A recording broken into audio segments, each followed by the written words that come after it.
We left off. Today we are talking about.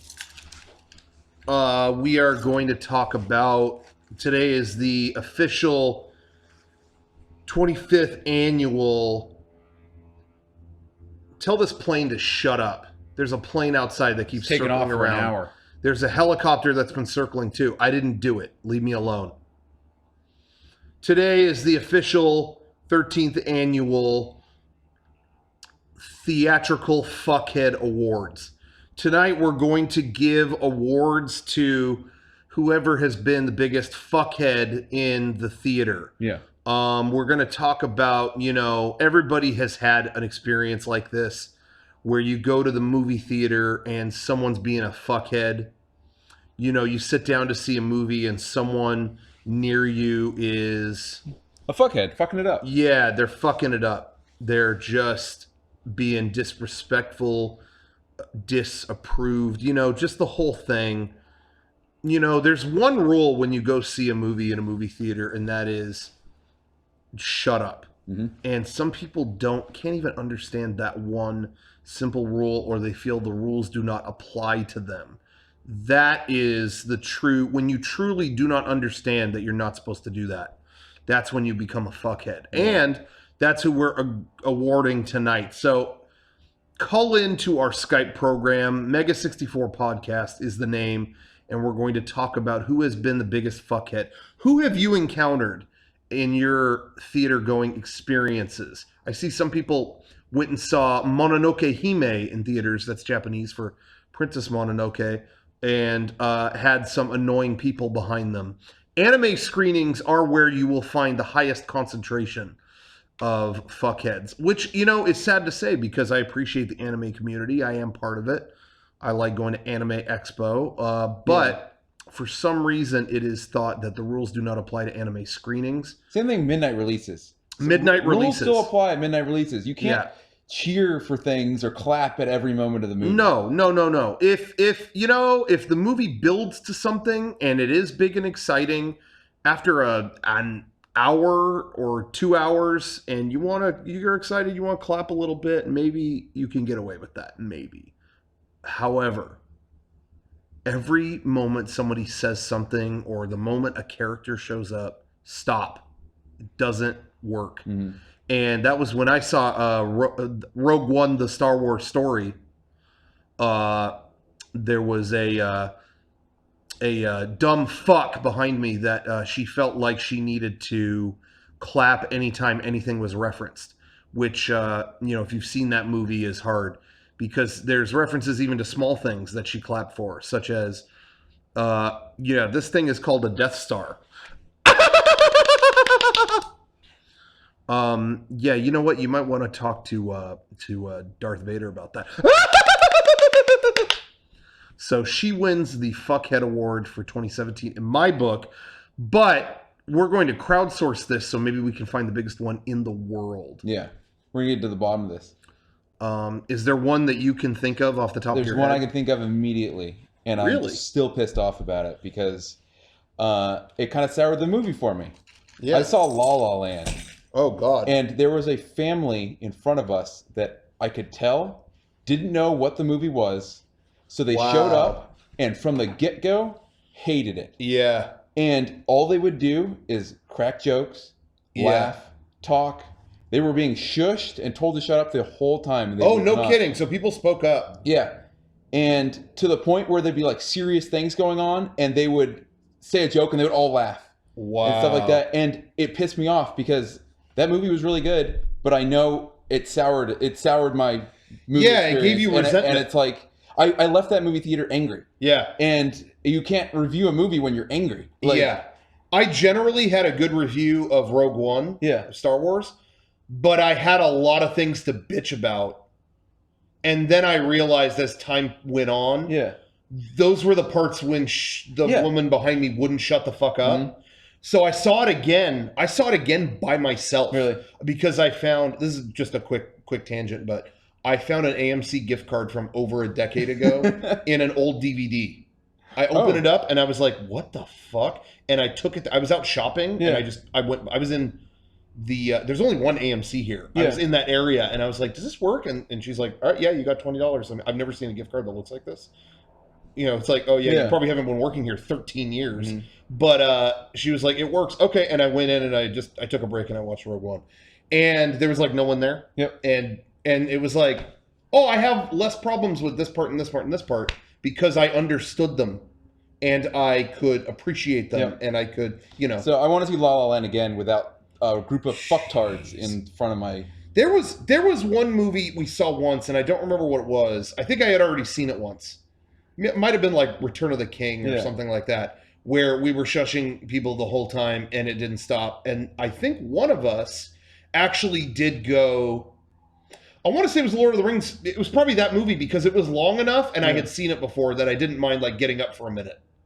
Because normally I don't want to get up, you know, and I don't want to whatever. Yeah. But I didn't mind. And I think me and my brother got up and like told the staff, like, hey, I don't think this anybody is wanted to do being that wrecked. in La La Land. Yeah. Nobody wanted to get up and miss anything. No, I wouldn't have done that nobody got either. up. And, yeah. I wouldn't have done that either, but it was like Return of the King. Like I said, it was 3.5 hours and I had already seen it. So I think I had no problem. Like, hey, I can miss the next 10 minutes. Yeah. And I think we did that, but I don't think I've ever done that other than that. This group, as soon as the credits rolled, Yeah. they're like, oh, fine. Like finally we can leave. Yeah. Like, and they were just like, and they left. And it's like, why didn't you just leave at the beginning? Yeah. Like you can tell that they just wanted to go out and see a movie and they're like, oh, let's see La La Land. Yeah. Not knowing anything about it. Yeah.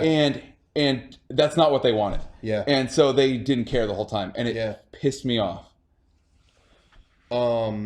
Yeah, that's really terrible. And I just don't understand why people don't understand. Yeah, don't talk. Like, yeah.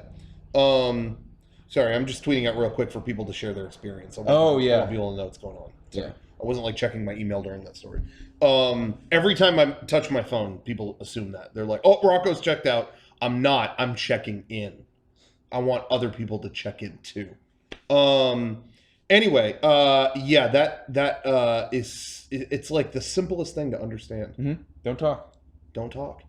And during the previews, I give you kind of a pass. shit. Yeah. During the previews, if you're talking, that's kind of like, still I'm like, I hope you're not the person that talks through the previews and the movie. That's kind of like the middle ground test. Yeah. But as soon as the movie starts, if you're talking, shut the fuck up. Yeah. And you know, sometimes it takes a while to build up before I could like say anything. I just feel awkward, like, because you don't want to be aggro either. Like, you know, at word one, hey, shut the fuck up. You know, it's like I don't feel good doing that, but I did that for Tron. I was so excited about Tron. Yeah. That the second she was cracking jokes the whole time, I swear, I know this is going to sound mean. I swear it's the same woman following me at every one of these theaters. She looks the same every time. I don't know what it is. It's the same woman that goes. It very well could be, you know, maybe there could be just a woman in San Diego that has the same movie taste. It could be. Mm-hmm. But she was cracking jokes during all the trailers. And then it was like, well, good. Well, you're done now, right? Yeah. And then when Tron started up, out loud, is this what it's like to be D-res? Stop. I mean, it was just... Yeah. You had to say it, and then you go into it feeling awkward. But it was like, hey, I've been looking forward to this so much. I'll kill to keep it good. Yeah, I would have killed that day. That's a joke, but how far would I have gone? I don't know. Do you remember Planet of the Apes? About it. No, it was not Planet of the Apes. It was Rise of the Planet of the Apes. Yes, and the group in there that got hammered. Yeah, and they were like throwing up during the theater. We had never had that happen ever. That's the first time ever. Before or since. And they were drunk the whole time. They were kind of talking and stuff like that, but all of a sudden, one just threw up. And then you could tell all of like their bros moved away from him. Yeah. And then they all suddenly people were moving and I'm like, someone barfed, didn't they? And then they all got up and left. Yeah. And then I think you went to the bathroom afterwards and said it was like a nightmare in there. It was. Yeah. They finished the job in there. So yeah. Oh my God, that was bad. I was still able to watch it. They were far enough away. They were far enough away that it wasn't too bad. But it was still just kind of bizarre. Yeah. I feel sorry for anybody who had to clean up that theater afterwards. Yeah, no kidding. We have a theater. I don't want to say it, but we have a theater that's always fine. Yes. Very, very rarely. Let's say which one it is, so everyone goes there. Yeah. I'm just kidding. It's my go-to, and I have never really had it. Even midnight releases aren't that bad there, but yeah, that's my go-to. Anytime I go to like a mall or something like that, it's like you get like the teenagers going like off the mall, like going just hanging out at the mall and then going to see a movie, and they always talk and things like that. Yeah. But and you know what? You know, you gain age, you gain experience, and you realize there is a universal constant. And you grow up and you think, well, that won't apply to me. I won't think that way. You know, as time goes on, each generation gets better about state of mind. mm-hmm. You know, generations ago, people were, you know, this was MLK. MLK Day was just a couple days ago. Decades and decades ago, not even that many decades ago, there was racism. There was, you know, someone a different color than me is not as good as me or whatever. And then generations come and they go, why did people think that? That's so stupid. Why, you know, and it washes away, you know, you know what I mean? Like every generation gets wiser about things like that, acceptance, things like that. But I'm going to share one thing that will never, generations think they're better about this, and it will always be the same way. And you can call me an ageist if you want. Teenagers will always suck. You think, you know, you grow up in a new generation, you think, no, that's not, these old people, they don't understand. But then you hit that age. And you look back at teenagers. You sit near teenagers and you go, oh, shut the fuck up. So even if teenagers do get better, they will always suck. Think about that. And be glad you're not a teenager. Wait, some people watching this might be a teenager. Yeah. Well, you suck. If you are a teenager, you suck, but it's okay. Acknowledge it. You'll get through this. And be cool, and you'll get through it, and soon you won't be one. Yep. You'll look back on it. And you'll join the club, right? Yep. You'll be one of us. You'll look back. If you're 18 and you think like, oh, I've gotten through that. I've gotten through my teenage years. You haven't. No, you're sitting on the fence. You're sitting on the fence, but you ain't over it. But you'll be looking back at your 18. You're like, when you're 18, you're like, what the fuck was I thinking? Yeah. So that's just the constant. That's the way of the world. However, you know, there's certain things you can tolerate, though. You know, when we go on a plane to like some other state or whatever, sometimes there's a crying baby on the plane. And crying's not the best thing you want to hear for 6 hours. Headphones and stuff, but that is, at the end of the day, that's how we make new people. Babies cry. Okay, you know. So, you know, there's things you endure. Yeah. But, you know, that's just part of the world, too. Teenagers suck.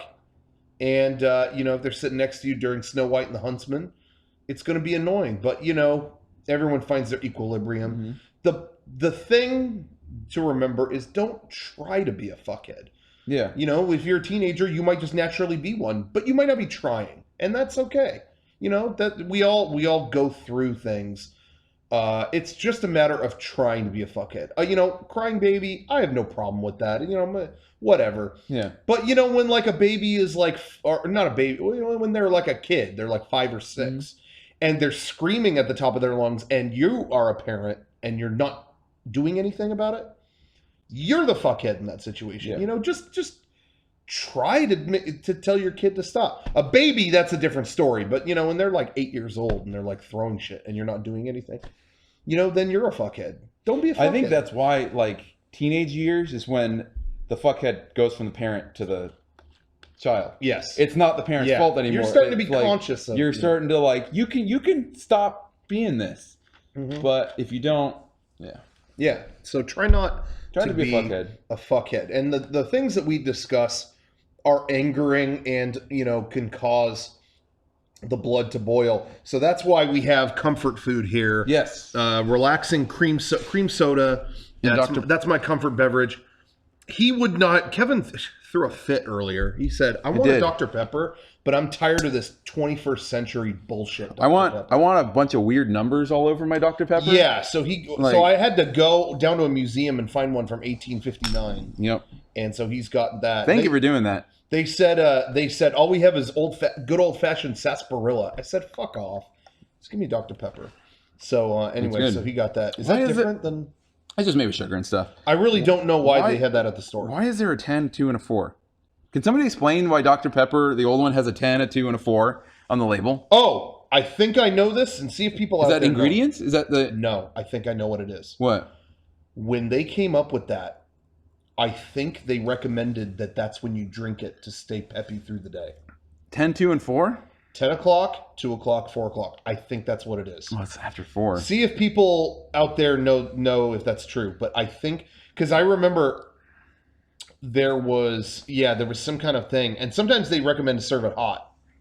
But I think that's what it was. 10 o'clock, 2 o'clock, 4 o'clock. To stay energized through the day. 10 o'clock, 2 o'clock, 3 o'clock rock? Yeah. Yeah. That was about Dr. Pepper. Mm-hmm. That whole song. Anyway. Okay. Yeah, see? Experience a letdown during 10:30 a.m. The average person experiences yeah.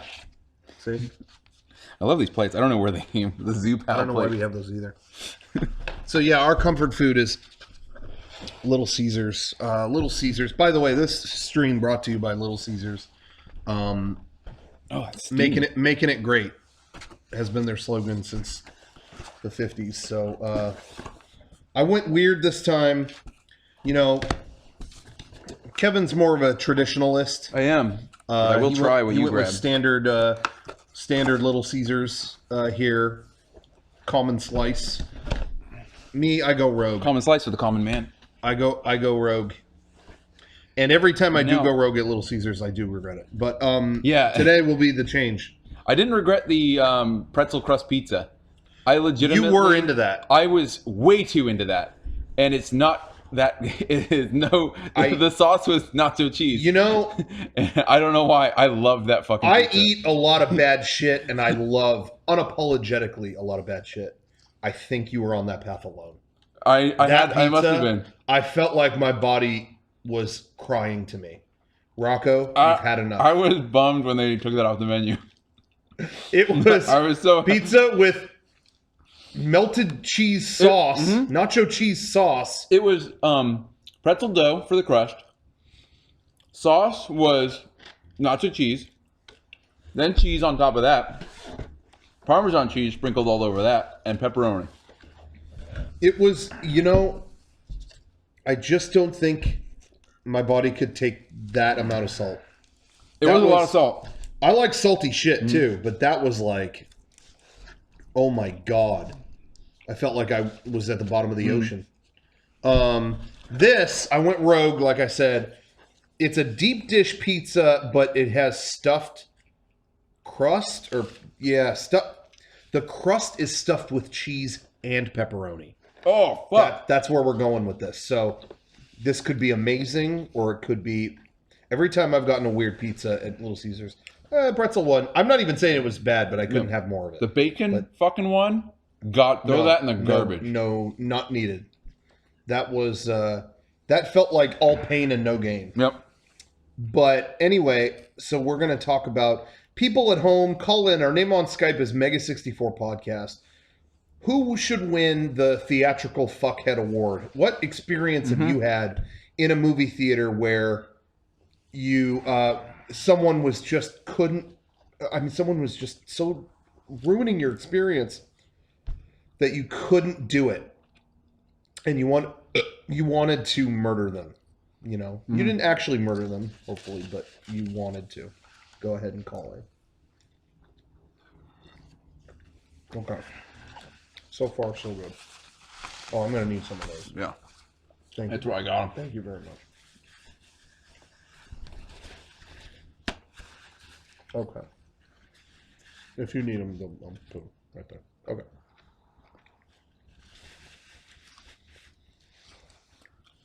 Were you disappointed they basically canceled Tron 3? I guess they did. Yeah. There's always a rumor that it's coming back, but I don't know. I don't know. I'm bummed about it because Tomorrowland was good, and that was the main reason why it was canceled. Yeah. Because Tomorrowland bombed. But hopefully it'll surface one day.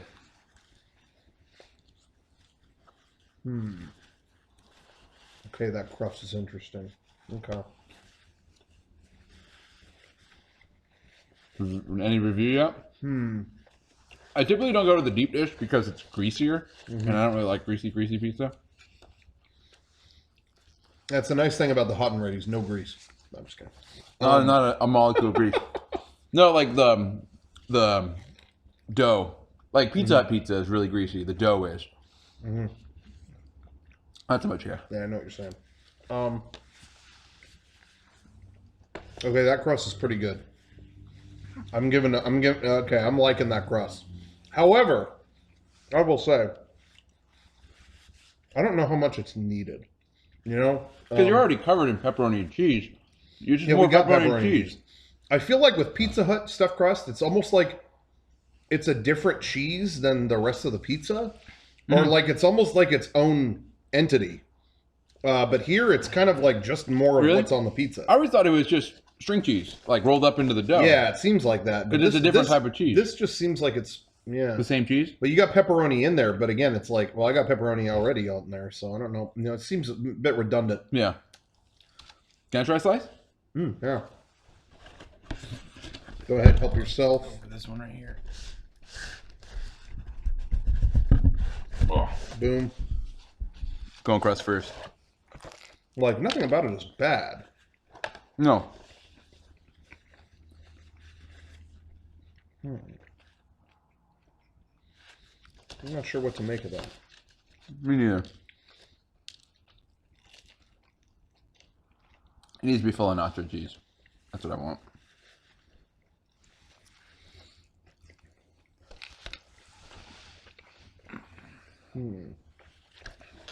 Okay, well. Oh, you got sausage too. Oh, yeah. Oh, and we got the cinnamon bites. The new thing they have. That's at the right. Menu. Cinnamon bites are now at Little Caesars. They never had dessert stuff at Little Caesars, really, No. until now. Finally, Little Caesars has dessert. It's about damn time.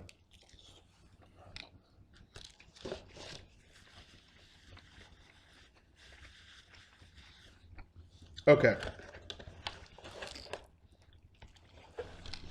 I'll put this here for just a second.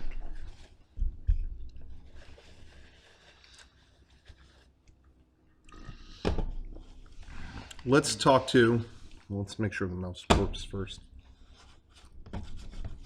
Oh, I saw it. Yeah. I will. Okay. We're going to talk to RoboCop 3. Wow. Hey, that's an American shot right there. What's up, guys? What's up? How you guys enjoying the evening?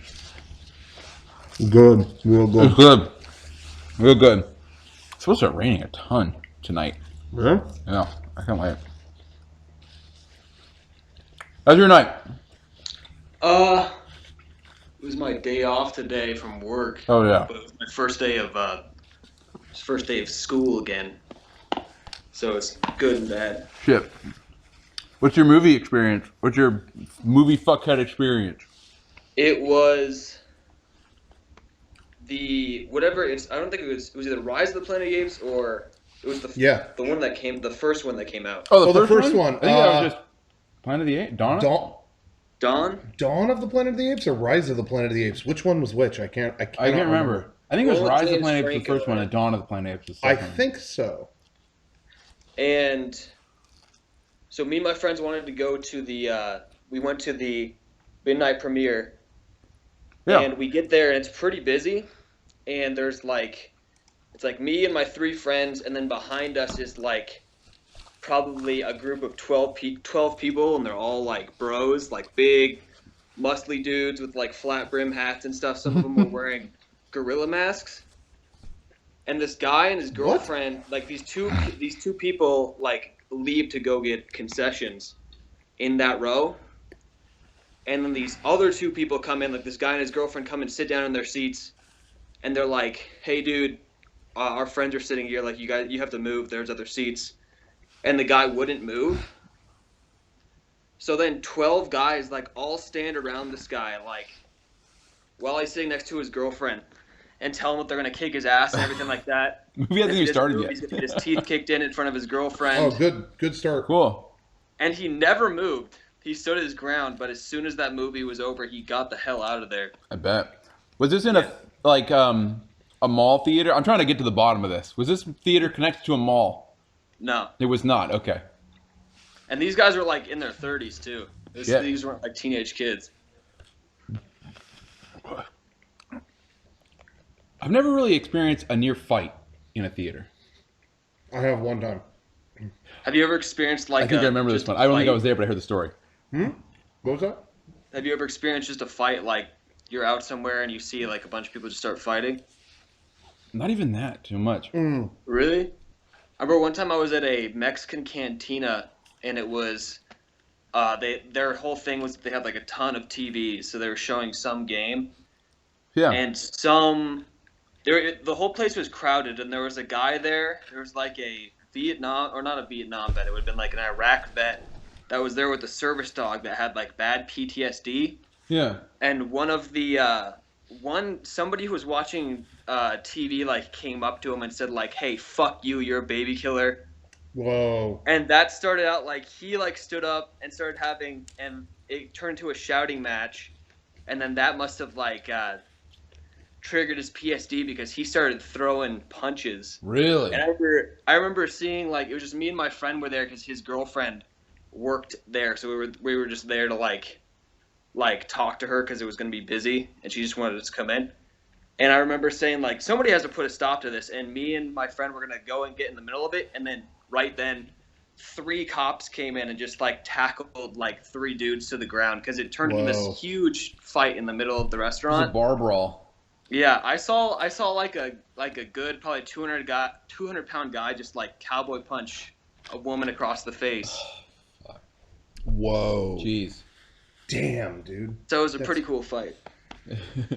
So who wins the fuckhead award then? Like amongst your tales? I think that was just an all-around win for everybody. Yeah, I guess so. That's true. Everyone was getting W's that day. So I was gonna say, the only time I've been where there was a fight about to happen, Yeah. it was after perfectly fine theater experience, and then Jackass 2 ended. It was Yeah. to see Jackass 2, number 2. Yeah. And then the credits hit, and everyone was laughing. People were clapping. I don't know why people clap at movie credits. hear you, The but director's yeah. not there.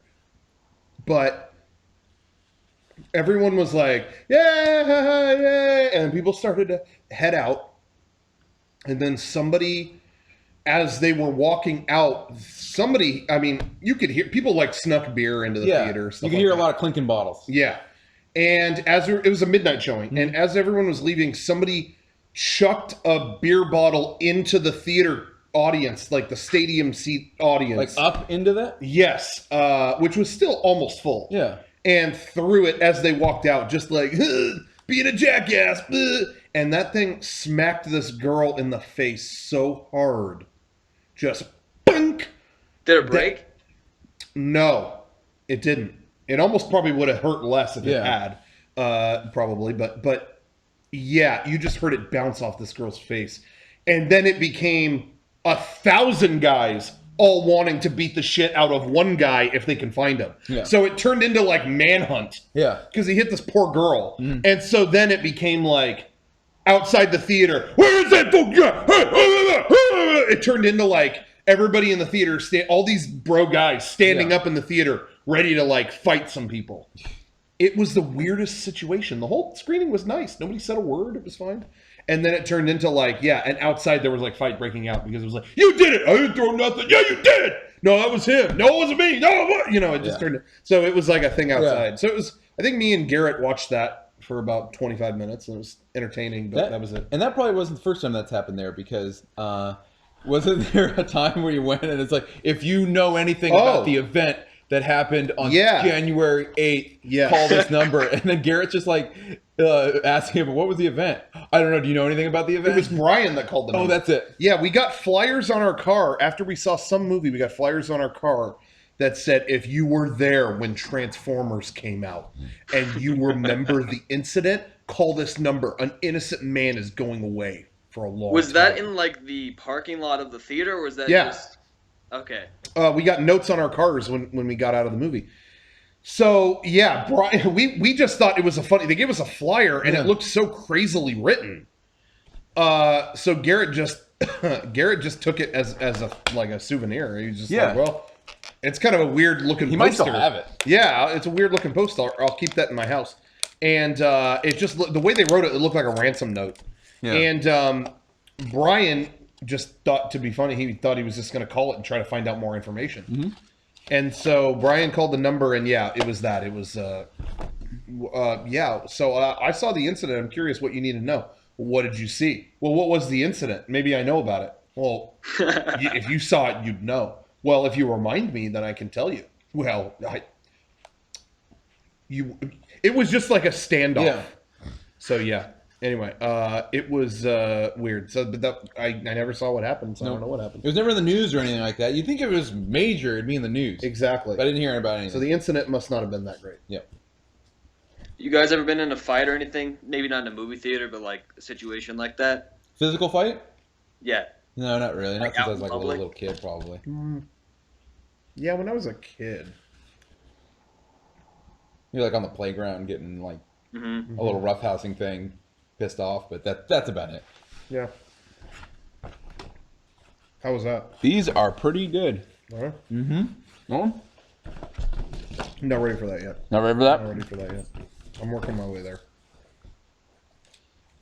This is good. It's good. Mhm. It's not great. I don't need it. It was not worth. Normal pizza there is $5, and this Yeah. was 10. Is it worth double? I'm going to say no, but I'm not complaining. I'm eating it. Yeah. I tend the special pizzas tend to be too much, like not worth the money. Mhm. But I realized that only shitty places have stuffed crust. You can never go get stuffed crust at like a legitimate pizza place. In Which is Italy, funny. you can. You can? No, I'm just kidding. I was gonna say. Absolutely not. No way. Because like anytime I think of stuffed crust, I just think of the shittiest pizza places, like Pizza Hut and Domino's. Domino's doesn't have stuffed crust, do they? Probably they all do. I don't think they do. I don't know. But yeah, bring back the nacho cheese. What are your pizza thoughts? I get heartburn pretty easily, so I don't eat nearly as much pizza as I used to. Is it the pepperoni that gets you, or just the pizza in general? I think it's the grease, so I Yeah. usually have to wipe the grease off of the pizza first. But when I do eat a pizza, I'll go all out. Like I usually get like a large and just eat the whole thing by myself. But I used to Hell do yeah. I try to avoid as many greasy foods as possible. that. Yeah. If you But I didn't get ha- like, I Oh, went out what? with my team last night, and we ate like 2 extra large pizzas and some wings, which is something that's the first pizza I probably had in about 3 months. Really? It was good. if you didn't Chicago have style. if you didn't have that issue, if you could eat anything you wanted and it wouldn't make you feel bad or anything, what would be the thing you get right now? Like you have a window, an hour window to eat whatever you wanted, no consequences. no repercussions. What's your And it- go-to? So it doesn't have to be pizza. It could be any greasy food. Anything. Yeah. Hmm.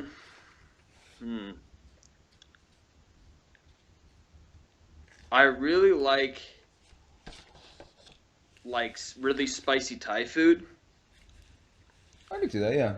Like I'll get usually they'll have like a rating system. Yeah, like a number system. Yeah.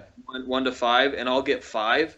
Whoa. But it'll be so hot that I have to eat it in like 3 different sittings just because it's so hot. And then it'll just like destroy the inside of me.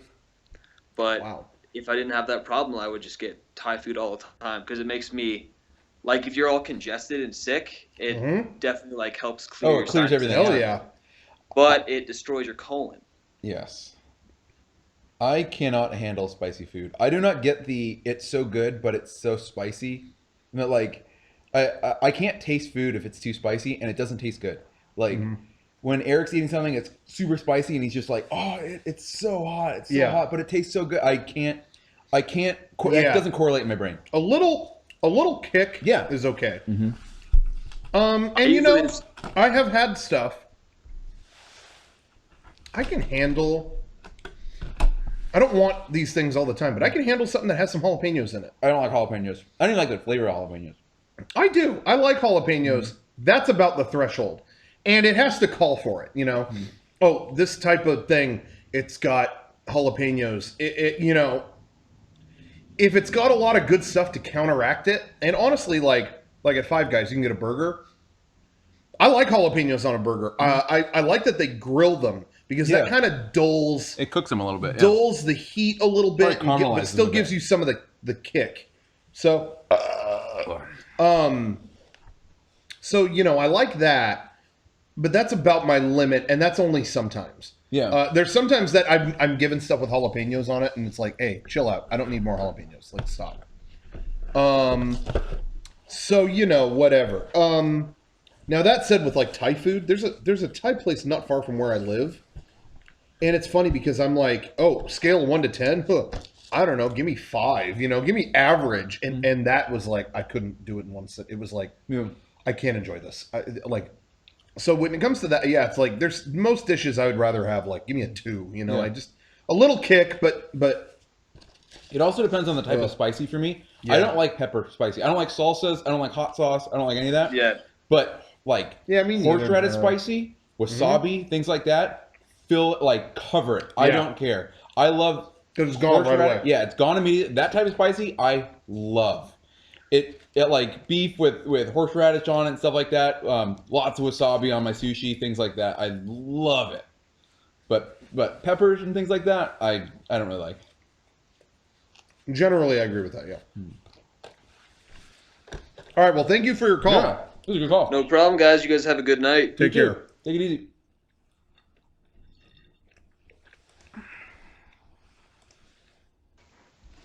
Tommy. Oh shit. Hello? Oh shit. Yo. Can you hear me? Yes. Right on. Okay, what's up? How's it going? I'm doing all right. How you guys doing? Good. Good. What's your story? What's your theater fuckhead award nomination? Well, you guys will love this. It's when I went to see Suicide Squad with my parents. Oh, Yeah, your parents were the fuckheads, right? This is the gathering of the fuckheads. It's like the gathering of the juggalos. Ah, shit. Okay. So, yeah. Just basically sitting behind us was these, 13-year-old scene girls or whatever. Just giggling. I guess they thought Jared Leto was super hot. That garbage. Like, it wasn't even a good movie, so I wasn't too upset that they were interrupting it, but just common courtesy, Yeah. Just being a piece of shit. Yeah, I don't know. Sorry, I'm playing Street Fighter right now. My attention's not 100%. Ah, fuck. All right. Well, we don't want to bother you. I'm sorry we disturbed you. Yo, Hey, what's going on? how's it going? You playing Street Fighter? Yeah, I actually just got Street Fighter 5 Tight. like last week. Yeah, I got a good movie fuckhead story for you guys. Lay it on me. I went to see episode 7 when that came out. Yeah. And I had this kid directly behind me. Whole movie, anytime anything comes up that's a reference to an older movie, he's just like, Han Solo and A.T. Walker. Anytime anything showed up, he would just blurt it out. What? It's like regular talking level in the middle of the movie theater. So annoying. Just Han Solo, and the part in that trailer, in that first trailer where Han Solo does that line about like the rumors are true, all of them. He kept trying to like line up and say it along with Han Solo the whole time. And like, he just keeps going, all of it's true. Oh, it's terrible. That's terrible. Wow, that sounds awful. I just now was reminded by another time. I was Titanic when I was a kid, Really? and I remember sitting in front of us was, I believe, a guy, and then I think the guy was blind, and because he was describing the scenes to him the whole movie. I remember that, and I was a kid, so I was probably stupid too and making noise and things like that. But I vividly remember, like, this, like these two guys talking to each other through the whole movie, because one guy was describing like what the scenes were and stuff like that. Because I think the blind guy could only hear the audio, so Oh, okay. Yeah.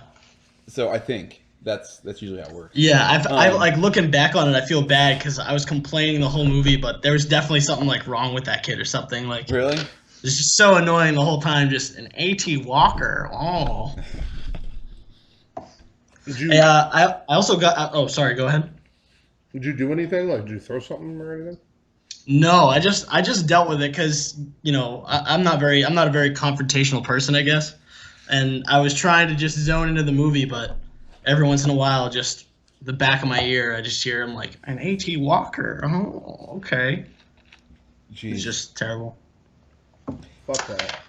Yeah. I once saw a movie But- in the theater that there was something wrong with the fan, like, and it would just squeak all the time. Oh, yeah. It would just, Yeah, I've had that. and it was happen. like every minute or 30 seconds it would do it, and it's just like, you just get back into the movie and they would do it again, take you out, like, Yeah, oh god. that's annoying. I hate that. I can't be taken out of a movie. Like if someone I'm watching a movie at my house or something, and someone wants to pause it and take like a 20-minute break, like Yeah. I just won't finish the movie. Watch another day. I can't tend do to that. wait. I tend to only watch movies in one sitting. I can't like Yeah. pause and finish the movie another time. I like to just Like when you're watching them at home. yeah. I tend to Yeah, 'cause- I resume. If it's something I'm really engaged in, I'll watch the whole thing. Yeah. But sometimes I can stop them. I don't know. I really don't like, and even I don't watch movies when I'm tired. If I don't care about it, maybe. Yeah. But if I want to see this movie and I'm even remotely tired at the beginning, Totally. I don't bother watching it, because if I'm nodding off during it, it's as if I've not watched it. Yeah, totally. So Yeah, That's I do difficult. that with like movies I've seen before that Yeah. I'm rewatching, just like for whatever. But yeah, if it's a new movie, only if I usually go if I go to see a movie, it's in the morning or like early Yeah. afternoon. I don't go to like late showings and stuff like that. Yeah, that's But- the way to go. Seeing stuff like in the morning is good. Yeah, It's like yeah, cleared it's way out. more fuckheads comfortable. aren't here yet. Prices are generally. cheap. Exactly. Yeah. fuckheads are not there yet, and Yeah. it's early. I'm And gonna midnight try- I'm showings gonna are just try the cinnamon. overrated. Go for it. They're good. I like them. What are they called? Cinnamon bites or Crazy cinnamon- bites. It's crazy bites. Yeah. Cinnamon crazy bites. We're gonna try the cinnamon crazy bites. Well, good luck. Pray for me, okay? You're good. I like that they like squirt cinnamon sugar all over it, like a goo of cinnamon sugar. Are those like the things that they have at like Taco Bell? Taco Bell I has. don't I haven't know. been to Taco Bell, but I remember when I was a kid, they had like the cinnamon twists. Do they still have those? They have those, but they're like a ball now, and they're filled with icing. These aren't filled Whoa. with ice. It's kind of like just dough, but it's covered in icing and cinnamon sugar. Oh, okay. That's pretty good. So they are pretty damn. I love. This is my favorite dessert thing to get at a pizza place. The cinnamon bread or whatever like that. Mm-hmm. Was it Mod Pizza or what was the other place that's near us Mm, that like we have Pyology? here? Pyology. They have that too. They have like a cinnamon mhm. like cinnamon sugar thing that I always like to get, and I always regret because it's way too much food. Papa Gino's has really good cinnamon shit too. Really? That's Yeah, like I my don't know if go-to. you guys have those over there or not. I don't think so. No, I don't think we do. No. Probably just an East Coast thing then. Yeah. I think it is, yeah. The things they have at Taco Bell, yeah, are Cinnabon Delights. Yeah. They still. I thought they Yeah, were temporary. yeah. I guess they kept those, right? Yeah, those aren't bad. These might be better. Like that. Yeah, I remember getting kids meals and stuff from Taco Bell when I was a kid, and they had like this little bag of cinnamon twist things that were. Yeah. I like think those when they I was a still kid. have those, and they're like 50 cents or Yeah. something. Super cheap. Scary cheap. Everything at Taco Bell is pretty cheap. Yeah. Well, we got that squared away. Yep. Hey, well, have a nice night, guys. You too. Catch Take it you later. easy. Play some Thank Street you. Fighter. Hell yeah. Okay. I don't want to rate the call. Shut up. No. Let's talk to Big Boy Dirt. Hello. Hey. Hey, what's up, How's Big it going? Boy Dirt? Yeah.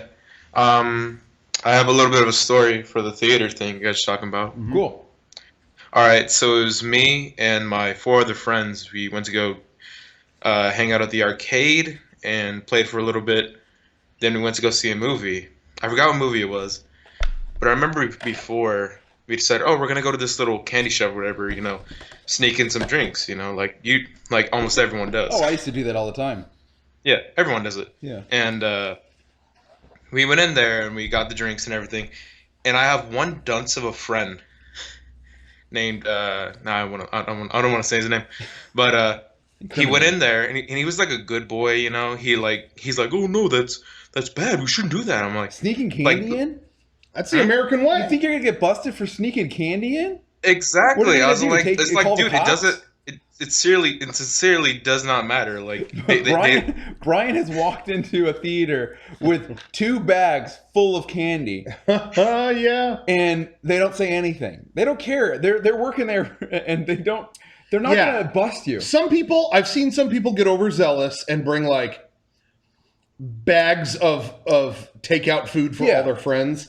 And I think I've seen someone go like, hey, you know, you can't bring. But you know what? They flew too close to the sun. You know, Yeah. they tried. Okay, that's far. That's a little far. You got bags of candy. They're not. Who gonna cares? care. They're not going to care. Yeah.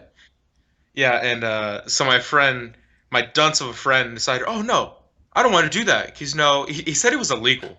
He legit said it was illegal. I Yeah, was that's like, not true. No. yeah, and I was like, dude, it'll be fine. He's like, no. I'm like, all right, to yourself. He ended up going into theater, and we sat down, all my friends, and he's like, okay, guys, I'll be right back. 5 minutes before the movie starts, he gets in this giant line, and he comes back with this giant ass cup of Pepsi. And I was sitting on the edge with my sandals because it was really hot out. And he's all like, hey guys, look at the Pepsi. And then he falls over and it lands all over my feet. And just the whole movie, my feet are soaked in Coca-Cola and ice. And I'm like, dude, you probably paid $7 for that drink Yeah. just to only refill it at the end. And because you said that you were so interested in the movie. Oh man. I hated him for that. Oh my god. I had a. Oh, what were you? No, go ahead. Similar experience, but funny and not. It didn't wreck my day. But when the Star Wars special editions got released in '97, Yeah. I went and saw Empire with my cousins. It was me, my brother, and my cousins, and it was all of us. And it was like day off from school. It was great, and we all got the biggest tub of popcorn, the biggest sodas. I mean, as a kid, it was like, yeah, this is gonna rule. And as soon as we got in, my cousin Alex beefed and fucking spilled it everywhere. Boom, boom, boom, boom, boom. I mean, there was nowhere you could sit in that small theater and not sit amongst the carnage. That just made it funnier. We had popcorn like up to our ankles the rest of the screening. But it was funny. We were laughing at him the whole time. But anyway, yeah, it was. I've never, to this day, never seen a wipeout that bad. I mean, every movie theater food you could think of was on the floor. It was great. Jeez. Wow. And recently it was my birthday, and I just wanted to ask, what was your guys' probably most memorable or favorite birthday, or at least one of your guys' favorite? Favorite birthday. I'm not somebody who's like, I hate birthdays. Yeah. But at the same time, like I'm not like my birthday's coming. Fuck yeah, you know. So I don't have like a big pedestal for them or anything necessarily. I'm more about Christmas with that. Like Yeah. Christmas, I get really like, Yeah. what are we doing for Christmas?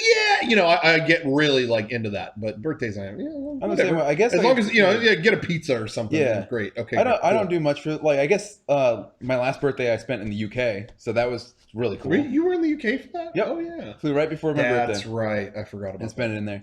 Yeah, that was a lot of fun. So That's cool. Yeah. For me, that's a good question. It's hard for me because my birthday is so close to Christmas that it just kind of gets sucked into Christmas. It's not, and I don't even mind. It's just it's kind of, I don't know. I've had a lot of great fun birthdays, Yeah. but I never do any big thing because it's like Christmas is in a few days. I'll go on fucking vacation and do all kinds of cool shit at that point. Yeah. You know what I mean? I know what your favorite birthday is. It's when you got to go to Disneyland for free. You got to go into Disneyland for free. That was day. the worst. There was a point in the history in the past decade. Yeah. There was a point at Disneyland where when you went on your birthday, they'd give you free admission. But what was cool, which was actually that was a really cool. That was a bonus. well done promotion. Yeah. But what they did was, if you had an annual pass, you can already probably go to Disneyland. Yeah. They instead would give you the price of admission in a gift card, and you could just go buy. You could buy like candy and buy shit at the park with that. Yeah, that's fucking rad. cool. That's great. So I went on my birthday and I said, well, hi, I'm here and I already have an annual pass. So give me a gift card because, I buy shit there all the time. And they were like, oh, you know what? You're blacked out today. And it was like, okay, well, I don't need to go to the park anymore. Just give me the gift card. And they were like, no, because you're blocked out, what we'll do is just give you a free ticket to go. And it's like, what? I can go any other day. Like, I don't need to go today. No, but it doesn't matter. That's all we can give you. Oh, so all my friends got gift cards, but not me. Yeah, okay. That's messed up. So that was actually, they made a shitty birthday for me. They thought they were helping me, but no. Mine was, I remember, I don't know why, but I wanted to go to like a BB place where they had like BB guns and stuff. Yeah. And I think it's like my 10th. I was like, oh, I was really excited. We got there and we were supposed to like go at like 6 o'clock or whatever, like just shoot each other with BB guns or whatever, just have a fun time. And since we kind of forgot it was a public place and they still need to cater to like the people that are coming in, instead of 6 o'clock, we had to start it at 9 o'clock. And that was the worst because it was just a family thing, we didn't want to stay out until like 9 o'clock. So, we had to wait 3 extra hours just sitting there waiting to play. And even then, we were only in there for like 15 minutes. Shit. So wait, I've always grown up with the assumption that you can't shoot each other with BB guns, but airsoft and paintball is fine. Is that the case? I think it was. Yeah. Is that how it works? I don't know. How I've never like BBs are metal. Wait, no, balls. I think it might have been airsoft. Airsoft are basically BB guns with plastic balls. Yeah. It was okay, it's airsoft then, because I was gonna say BB guns. I had a BB gun. I'm like, yeah, you don't shoot those with people. They're dangerous. Yeah, I got But airsoft confused. is fine. Yeah. That was just the worst because it's just me like sitting there. I'm like, well, I want to go home. I'd much rather go home than spend more time here waiting. Yeah. So yeah, that was the worst for me. Exactly. I'm glad your fuckhead nomination for the theater was somebody you actually knew. That was new. Usually it's somebody that is in the theater that nobody knows. So. Yeah. And I got a little question for Rocco, which is small. I recently, for my birthday, my friend got me the first volume of Evangelion, 1, 2, and 3. Oh, yeah? And I was wondering what your opinion was on the whole manga series, because I liked it. I want to hear your opinion. It was great. It was an alternate. It was someone involved in the production, but like there's certain things they go into that they didn't in the show, and like kind of different points of view of the same things. And I like that. I thought it was really cool. Yeah, I really liked it. I think it was kind of weird because I started reading it like a couple days ago, and what I saw was like there were small differences because I would watch the show all the time, and I'd see like, oh, instead of him like being like, oh, this is my new home or whatever, he'd just go right in. I'm like, oh, they didn't actually show. It was really cool, and I like that alternate version.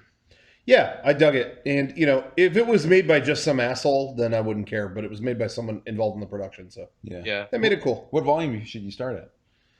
I would actually read volume 4 and then go read 1 and then bounce back to 5 and That's what I then thought. I agree. and then do the hokey pokey, turn yourself around, and then do it all again.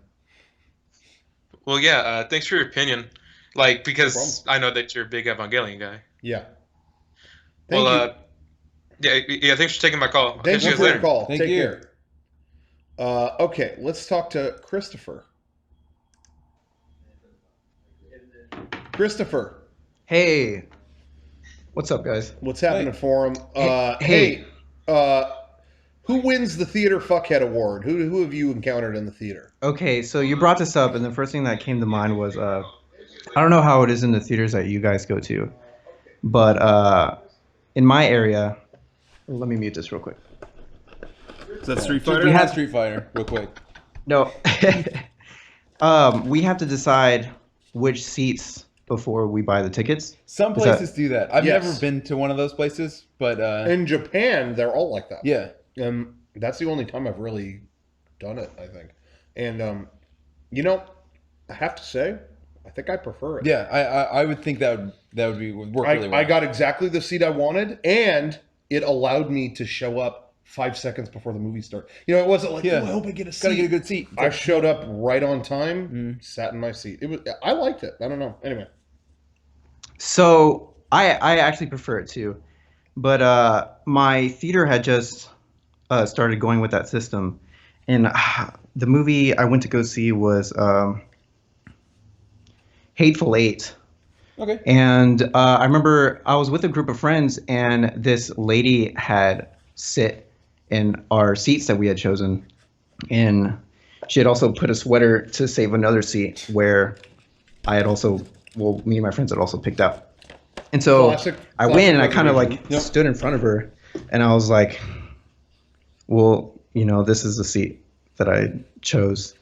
And she just continued to ignore me and just stare ahead. So I didn't get to sit in that seat. So what I did to kind of annoy her was I sat right next to her, which kind of played against me because she was also the same kind of person. Her and her boyfriend were just cackling the whole movie. It Oh god. oh god, was terrible. Especially at the end of the movie. Well, I don't want to ruin it. don't. But there's a pretty obscene scene that involved two dudes. And they just You're couldn't handle spoiling it. it. They were just super loud the Now whole we time. know that it ends on fucking. Something like that. Anyways, that's Why what can't it came be to called the mind. Grateful Eight? Like, why does it have to be angry? Why so much hate? Why not No Woman's Sky? You ever think about stuff like that? Yeah. Me too. Anyway, Hey, you guys ever run into problems with getting seats ahead of time? I've never theaters never used that because none of our really systems around here do. yeah. But in terms of other reservations, I'm trying to think of where I went and somebody was sitting in my seat that I reserved. I can't. The biggest fucking hassle, and I think back, and it was like I was a dumb kid, but also there were dumb people there, was when Spider-Man 2 or 3 came out. It wasn't that long ago. So, I mean, comparatively, I guess it was a decade ago. But it was Spider-Man 3, I think. And I remember I got to the theater. I got out of school. And I was like, you know what? I'm just going to go down. I don't even want to go home. I'm going to go straight to the theater and just like, it was for the midnight showing. Yeah. And it was like, I know there's going to be a line. So I'm just going to go now. I had a night class. Yeah. So I was like, I'm just going to go now and just chill down there. And, I knew like 10 people going. So it was like, when they get there, whatever, I'll save some seats or something like that. Or no, not seats. They probably won't even let us in until, it's like 9 something right now. So they'll, by the time they get there, we'll all go in. Okay. And I waited in line and they let people into the theater at like 10 for the midnight. It was like, what the fuck? I'm not ready for this. So they let us all in the theater and everyone takes their seats. And it's like, I've got like 10 people coming. I know there's like 10 people. It was like Sean and a couple people, but then Yeah. they were bringing like all their friends from Chili's or something, you know, when they worked there. Yeah. So I was like, shit. And so I didn't know what to do. And the theater was filling up. So there was a guy at the end of this one row, and I sat at the other, and I went over to that guy, and I was like, hey, please, can you help me? Can you just tell people not to sit here? Okay, sure. And he's like, oh, yeah, you have people coming? I'm like, yeah, this whole row. And he's like, people are going to probably come in and sit here. And I'm like, dude, I'm going to go get snacks. I'll get you popcorn if you make sure no one comes in. I was like, it's worth it. I was like trying to like be so nice to that guy. I was like, this whole row, block out this whole row. Seriously, what do you like popcorn? Yeah. All right, I'll go. I just was like, no, we can't. I don't want to like lose everybody in the same. So yeah, I gave that guy popcorn, and then you know, I don't normally, I didn't at the time buy popcorn that often. It was fucking expensive. Yeah. So whatever, I got him that. I was like, thank you so much, dude. And then I got a message that they were all outside, and I was like, okay, cool. Shit, I have all their tickets. Because I think I bought tickets ahead of time. They were just going to pay me back. Okay, so I ran outside, gave them the tickets, and then they let everybody in, and they were like, okay, cool. By the way, you can, we opened another theater to show this, so you guys can be the first ones in there. Oh, what the fuck? I just bought that guy fucking popcorn. So that was it. It was no point. I held all those seats for like 2 hours, and I fought people off for 2 hours. Yeah. No, don't come in here. Don't come in here. And then when they showed up, it was like, yeah, you have we had like our own theater to ourselves. It was awesome. And that guy had a row to himself. So. Yeah, and it was like, what was the fucking point? I spent like $10 in 2 hours trying to get this to work, and I felt like a fucking idiot. So I never did that again. I realized I cared too much about this.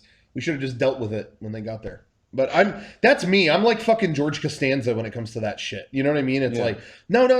Yeah, you gotta get there early. Oh no, you gotta set aside the seat. Oh, you gotta get to the airport. You gotta get to the airport soon. We had our own theater for that shitty, terrible movie. That movie sucks. Which one was it? Spider-Man 3. Oh, I've never seen Spider-Man 3. You've never seen it? I've only seen Spider-Man 2 because it came with my PSP. Oh, not 1? Nope. 1, people will tell you, oh, classic. No, it's not. It was bad. A year after it came out, it was not good. At that time, I remember thinking, yeah, that was fun, but like, we're like holding it on a benchmark. It's not that good. I 2 can't tell you what 2 is about. 2 was a good movie for its time. Over time, has worn away. It's really not. Really? But for that time, it achieved better things than the first one. Spider-Man 1, I feel like had pretty much expired after a year. 2 took like 7 years. But man, you watch it now, it's really not that good. Yeah. It's not the worst. It's not you could do much worse, but it's not it's kind of lost its touch.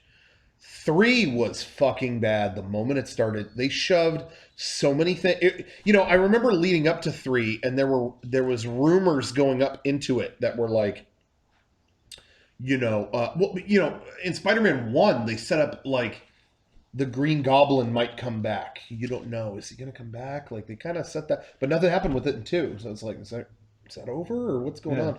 And then the rumors came in. He's come back in 3. Okay. Oh, it's come back in 3. Okay. Oh, and the villain is going to be him and the Sandman. Oh, the Sandman. Well, I heard rumors that Venom is in it. Oh shit.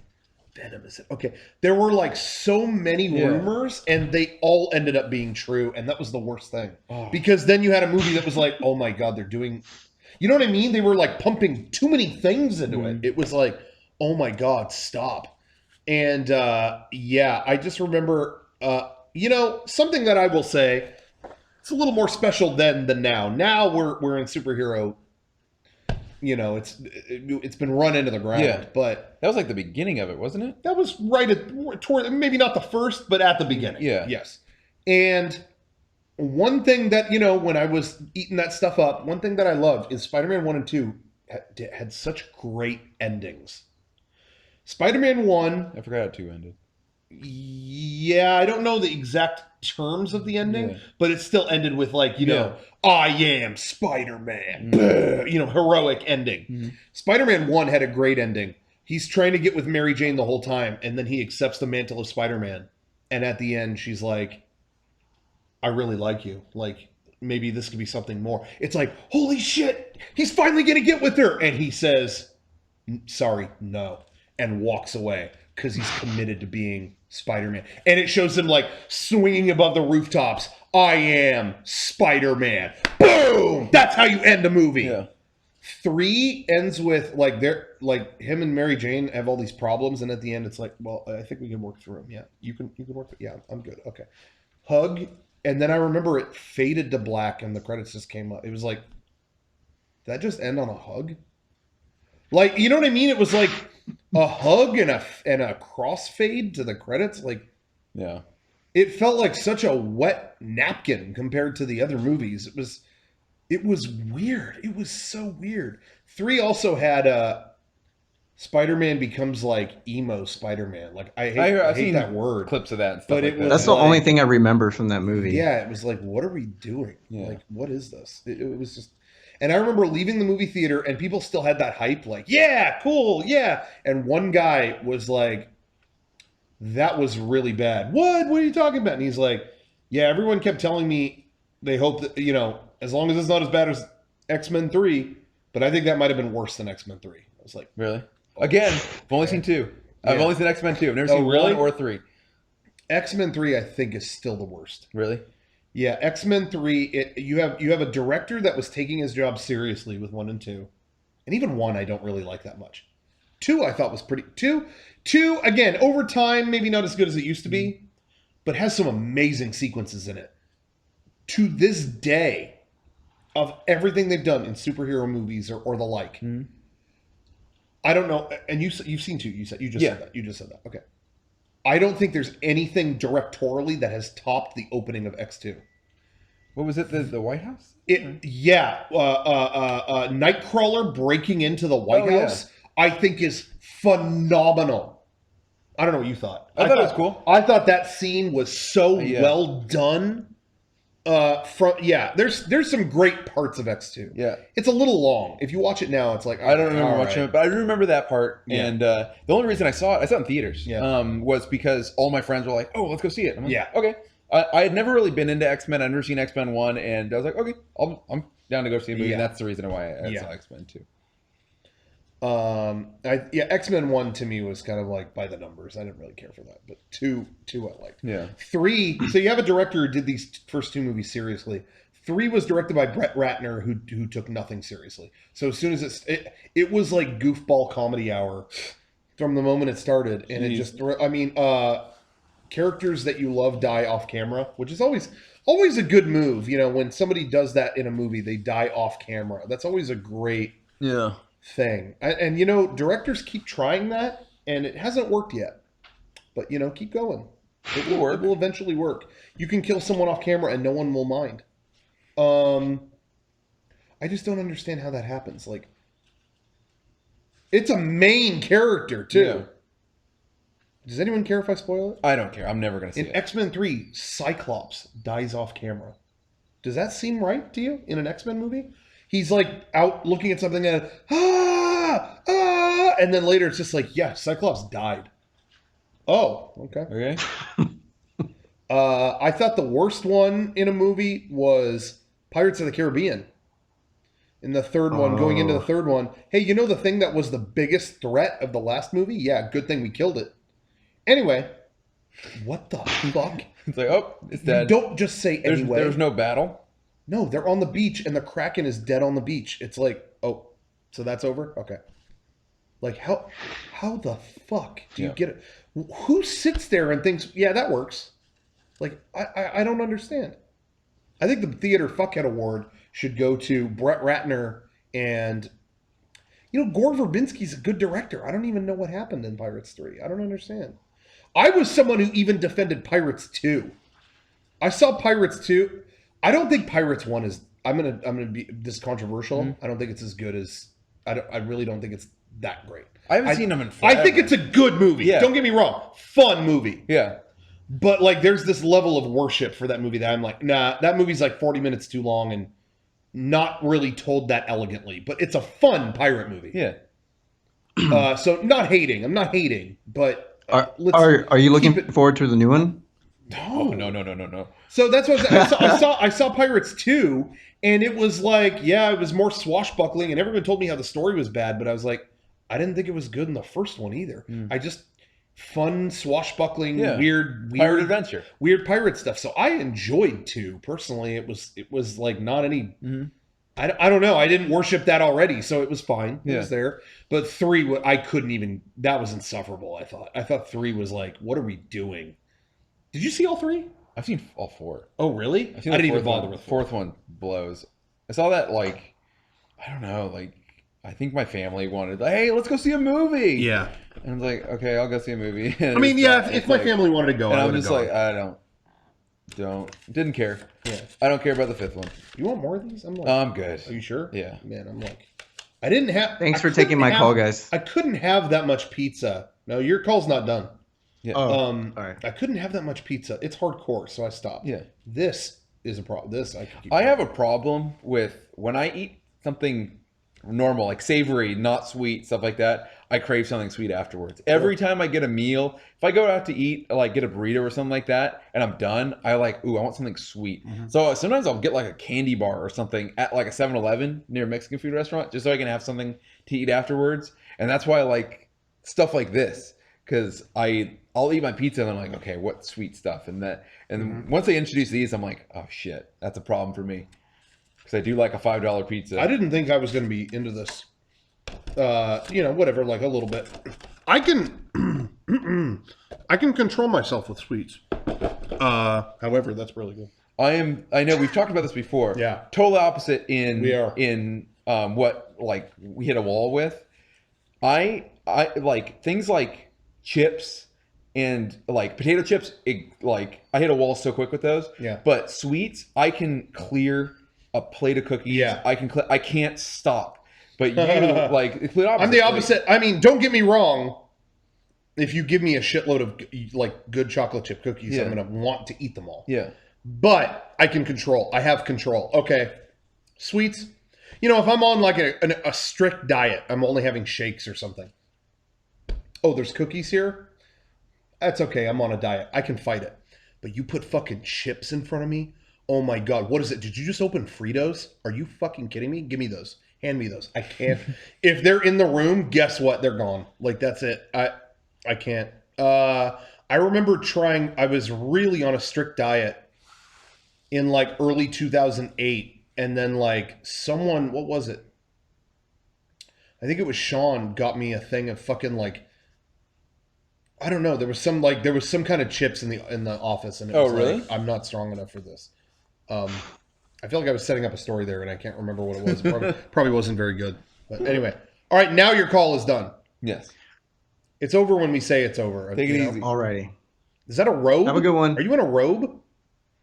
Yeah, it's like a bathrobe, I guess. Wow. That's Yeah, cool. yeah. Sadly, I've been in it like every day. Are you in a situation where you have to like escape the shower being unseen? Well, I do live with all guys, so Oh, well then you don't want them to see you. Yeah. yeah, exactly. Okay. Well, okay, fair enough. Y'all have All a right. good one. Take care. Take it easy. Okay. Let's talk to Bella. Bella. Hello. Hey. Hello. So this one's a bit more on the sillier side, but wait. That's okay. So I believe about 5 years ago, me and a few friends decided we're gonna try to be cool, we're gonna be edgy, and we're gonna try to sneak into an R-rated film, which ended up being Jackass 3. Oh, you're bad.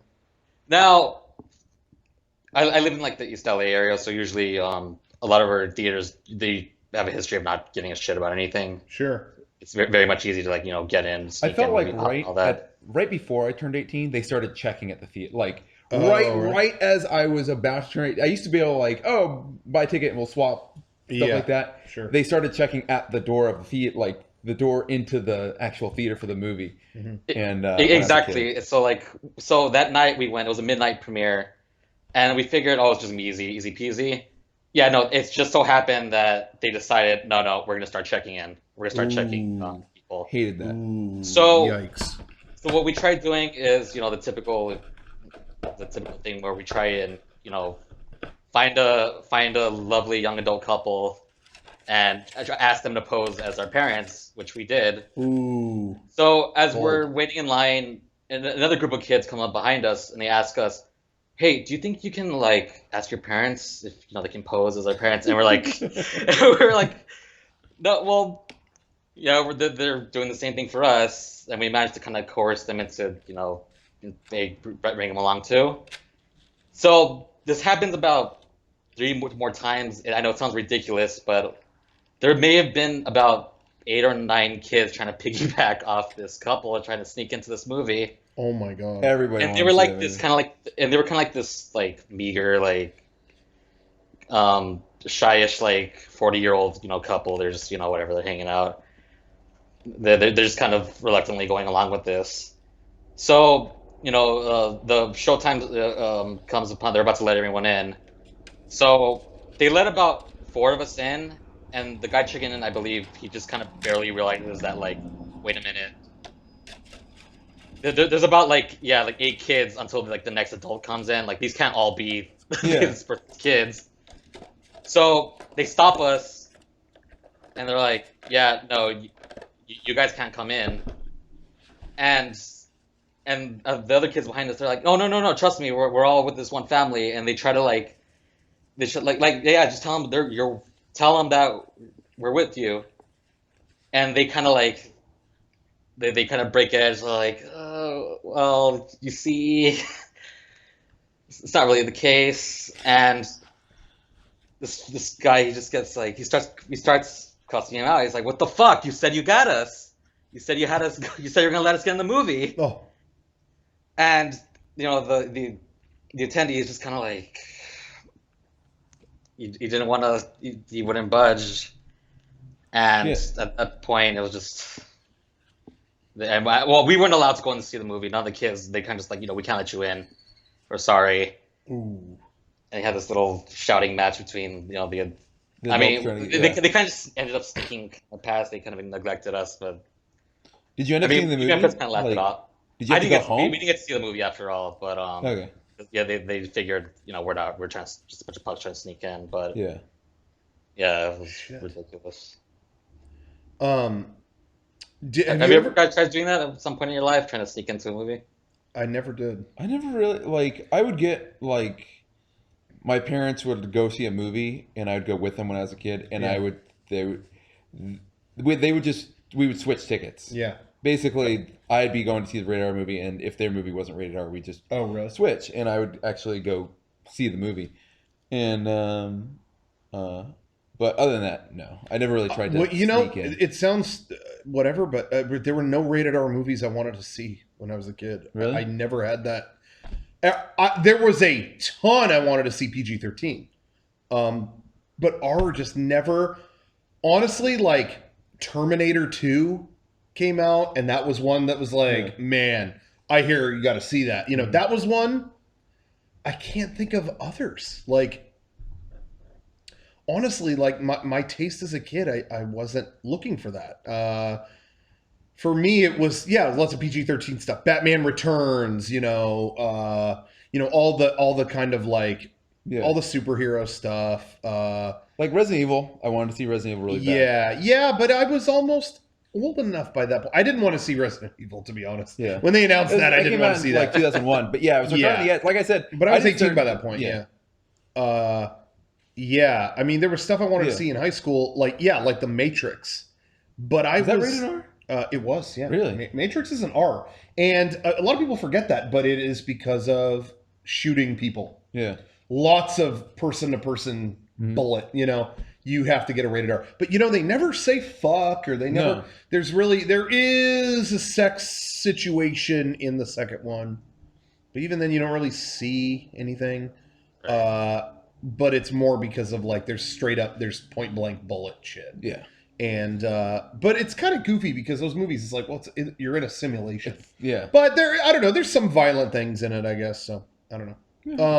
But that was one. Yeah, in high school, I was like, okay, I want to see that. But I was like 16, 17 by that point. Mm-hmm. Yeah, that's what I'm saying. But that's not old enough to see a rated R movie still. Yeah, 18. It wasn't. Yeah. So that I waited for DVD. Yeah. Um, It was right at the end when I started trying to sneak, and that was like when I started Yeah. learning it a thing. I never saw Terminator 2 in theaters ever. no, I Like, never did. Yeah. I didn't. When I was but that I young, wanted to. That was yeah. one where I wanted to. When I was that young, I was watching rated R movies, but at home.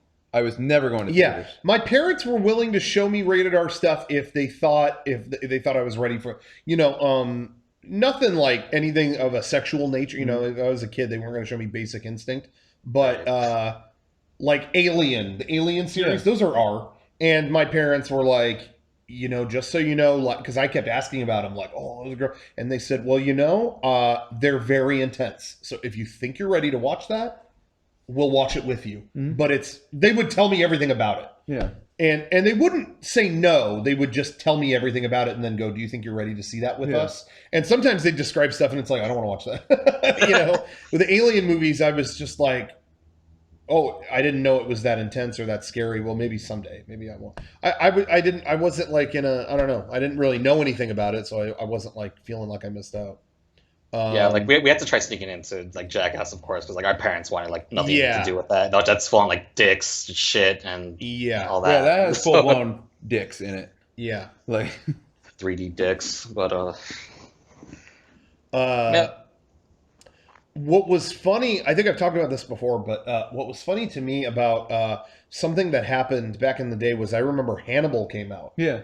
And it caused such an uproar because that movie was rated R, but there's stuff in it that was like, this is too much even for R. Like, it's so gory, it's so gross, blah, blah, blah, that people were getting like upset by it. And I remember the theater, the closest one to us right here, did a thing where, you know what? They're not even going to let you in unless you're 25. Oh shit! It's rated R. And it was like, no, it's rated R. Yeah, they don't care. It's like, it's that upsetting. They're just keeping it. R is 17 and above, right? Yes. Yeah. You have to have a parent with you. No, wait. Yeah, you have to have a parent with you. Yeah. If you're under 17. And they made it like, no, we're just letting, you got to be. I could be wrong. It might have been 20. Either 20 That's or 25. odd because I think even the highest rating, like you're not allowed at all unless you're 17. No, but the highest rating is NC-17. 18 and up. They can't limit anything you do. I mean, you're a fucking adult at that point. Yeah. So they said you have to be like 20 and up even just to go. And I think they got in trouble. It was like, you can't. The rating do that. is like. Yeah. They had some kind of rule in place where it was like, it was stupid. I remember everyone was like, okay, yeah, good luck enforcing that. Yeah. We're coming. But anyway, how dumb. But I guess they got that many complaints that they thought it was worth it. I don't know. I've never seen Hannibal. All I saw was there's a scene where someone was I've like seen the ending scene. eating someone's brain or something like that. That's all it was like, this is fucking dumb. I don't know. What do you think? All right, Bill, thank you for your call. All right, man. Stay frosty. What? The hell does that mean? Nothing. It's a stupid. It's a stupid quote from a dumb game. What game? Call of Duty.